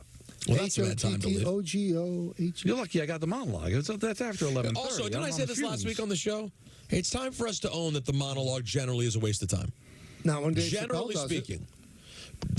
Exactly. Well, Chappelle makes the monologue must-watch TV. But to Don's point, he doesn't just get up and do his routine. He does a topical, this is what's going on right now, new routine. Now, did you see what Kevin Durant said about Stephen A. Smith? Yes, I did. Kevin Durant, he stinks too. No, I'm just kidding. Called Sorry, what him a did he clown. say? Whoa. Yeah, called him a clown. And Stephen A. Went back at him today. I know Stephen A. He probably said nothing back, took it in stride, and didn't respond. He said respectfully, Kevin Durant is going to have to answer this. Who's allowed to talk about him? I've been in the league for 18 years. This is Durant talking about Stephen A. I've been in the league for 18 years. I've never seen Stephen A. at a practice or a film session or a shoot-around. Never seen him anywhere but talking bleep about players. He's a clown to me. He's always been a clown. Then Stephen A. goes, Kevin Durant has seen me in the locker room when he was at Oklahoma City. He's seen me in the locker room when he was at Golden State. Certainly seen me at games throughout his career. But unfortunately for him, I don't have to be at shoot-around. I don't have to be in the post-game locker room. I happen to have a hit show that's been number one for 12 years. I have other things to do with my time. He's not both of those things are true. He probably doesn't see Stephen A. at those things, and Stephen A. is very busy and is not the kind of guy who's going to shoot around stuff. He said, I will not disrespect him the way that he disrespects me. It's unfortunate that no matter how old he gets, his sensitivity seems to heighten with it, and his maturity doesn't. But that's something he has to live with. Stephen, listen, I resent the idea that Stephen A. can't give takes on basketball because he's not at shoot-around or in film sessions.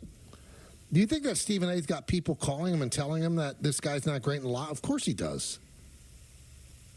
He's always got intel. Listen, he did the legwork. He's got a lot going on. He's an inside guy. But what I don't understand is after all he's accomplished in his 18 years, he could still be sensitive about what people have to say about him. Kevin, you won, man. You're a great basketball player. You're going to waltz into the Hall of Fame.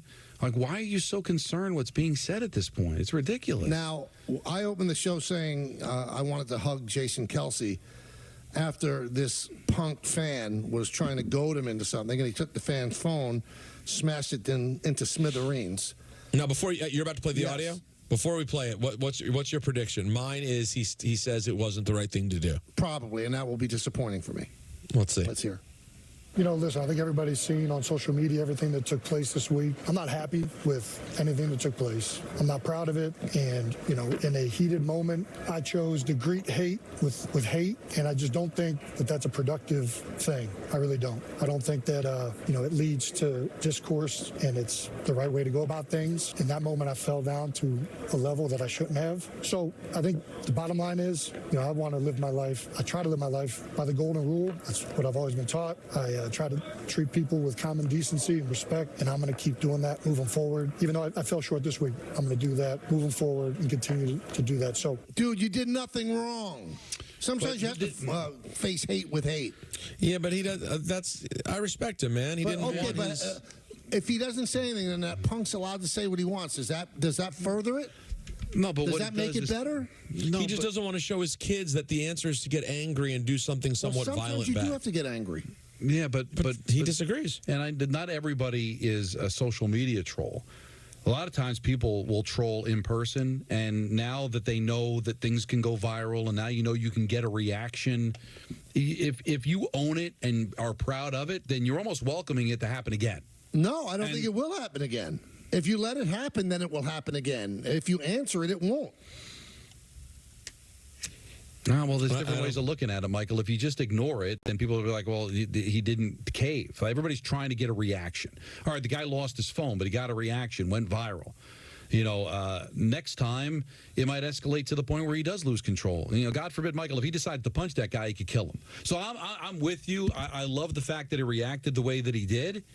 But there's nothing wrong with after it's over to just take the high road and say, you know what, I shouldn't have done that. It's the best of both worlds, really. He was able to get his revenge on the guy, and then you do the politically correct thing, so you can kind of just hit it. Great point. This is a politically correct thing that he did. No, to show that what he did was what is looked down upon by society. But that's what that punk deserved. Listen, I had a situation happen at one point where I responded aggressively to someone being that way. And I had the exact same feeling afterwards. In one sense, you feel good that you defended yourself. In another sense, you feel kind of gross that you behaved in a way that's not becoming. I mean, listen, what he did wasn't gentlemanly. It wasn't. He didn't hit the guy. I get it, but would you want to show your kid this is what you do? You grab someone's phone and smash it? Are we not joking around? I would want my son and daughter to see that I'm not going to take that nonsense. But that person's a nothing. You can just keep walking and being a multi-millionaire with you, right? Okay. And he's saying those things, and your kid has to hear it. Is that cool? No, but that didn't happen. But you're saying if it was your kid in front of you. No, I'm saying I'm saying I wouldn't want my child to learn that the way to handle things is to lose your cool and smash stuff. I don't think that's often going to suit you. Not most people are in Jason Kelsey's situation where it's going to have very little ramification. And if it does, he could just pay for it, no problem. Because the thing is, if his kids are present, you're defending your children. So then you got to do what you got to do there. Although, but in this situation, it's like, listen, this guy, he means nothing to me. I don't care about what he has to say. Hold on, let's be realistic again. If he was with his children, even more reason you probably just go ignore these people and keep walking. No, you're going to get into a fist fight with your two kids next to you? Like, what? How is that the thing you want to do? We have breaking football news. This better be real. Well, yeah, it's real. I don't know if it's like huge. Right. All right. The NFL has said to the Jets, we're good. Ambassador Johnson? They flexed out Colts Jets. No. On Sunday Night Football, they're putting in Bengals Chargers instead. By the way, that's not even a great game. No, it's not. That's what's hilarious. They flexed you for the Bengals? But you just can't keep... Oh, boy. And, can't keep putting the Jets there. And if the Colts had won yesterday, maybe it's a different story. But, you get it doesn't make sense. I figured they were probably going to do that. But that's not that much better of a game, but it is a better game. Let's go to Michael in East Brunswick. Michael. What's up? Hey, guys. I've been waiting for a while. I feel like I lost my mojo, but if you have 2 seconds, I'll prove this to see my point. Go ahead. It goes back to before, but the Soto plan. Oh. I feel like if I'm from the New York Yankees, like what Don would say, I'm good, because it's just like obnoxious almost. Because spread the money out. There's good free agents out there. You know what? Somebody's going to pay him that money. You know that, right? I know, but I feel like it's a lot of money, and we didn't win with him this year. No, nothing against him. We didn't win because of not him. They didn't. They went to the World Series, though, Michael. They went to the World Series. We had 5 calls here. All were about Yankees. Yours was about something else. We pick up, and you still go Yankees. Can't you just go with what you were going to go with? No, I'm just saying that we could move on better if it's going to be such a big price for him. So what? You know what? If they pay it, he's worth it. They'll figure it out. Thank you, Michael. See, I'm glad you saw that, Peter. I was trying to avoid all the, and I wanted this guy was going to say you were a fraud. Instead, it said the call said Peter's a fraud for picking the Commanders. God forbid we have some fun back and forth about football, about how my team thrashed the Giants, and of course he goes, no, it's about the Yankees yet again. All right, let's try Danny in Long Island. Maybe he brings some sanity. Danny, you bring up Soto, we're hanging up on you. No, that's behind us now, boys. Peter, I don't know if you looked at the schedule, but how about I swing by the apartment Saturday morning? I pick up you and the Miss Hatter. We swing down to D.C., see your wife and see your mother and father, and then Sunday afternoon we spend watching Steelers Redskins. Oh, that sounds great. You know what? It's a great offer, Dan. It's a great offer. How come that game's not getting flexed? I think. By the way, I think it already was. My guess is that's already a Hello Friends. I looked at the schedule. No, 1 o'clock. No, I think the Commanders had a Hello Friends 1 o'clock twice already. Oh, okay. Well, anyway, first of all, congratulations on the upcoming baby. 7 months. You kept that a secret 7 months. Congratulations. For a guy that's on social media 24/7, that's not an easy thing. Good luck. And you will be having a baby boy because I've done a little investigation. Your father had 2 sons, and your brother has 2 sons. So his brother has a daughter, too. See, this is the problem, Danny. Oh, I got misinformation. You asked ChatGPT, didn't you? And they let you roll. They let me roll with false, and they set me up. So anything can happen at that point. I appreciate it, Danny. And for the record, it's I'm on social media 24 hours a day. The secret is not hard on social media. The secret's harder because I talk on live radio 8 hours a day, 5 days a week. We kept our mouths shut. And by the way, I 2 shows managed to do it. I did a lot of work over the weekend. I don't want to forget things. That's why I popped in there and said, no, he also has a niece because I don't want to forget everything. Look what you did. Good for you, man. See you, everybody. That's a wrap on the show for today. Coming up next, a straight hour of Brooklyn Nets magazine, which leads right up to our coverage of the Nets taking on the Grizzlies at Barclays Center. For all of us here on the Michael Kay Show, this is Chris Sheeran saying have a great night. We'll see you again tomorrow at 3 o'clock.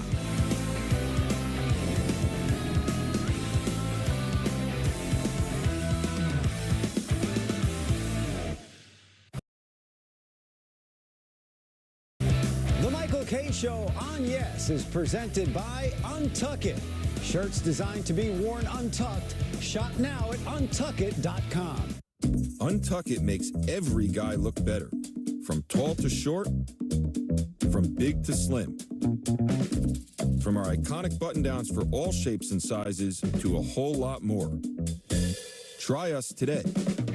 Untuck It. We just make guys look better. Oh, and we make great styles for her, too. Find the perfect fit at untuckit.com in more than 80 stores worldwide.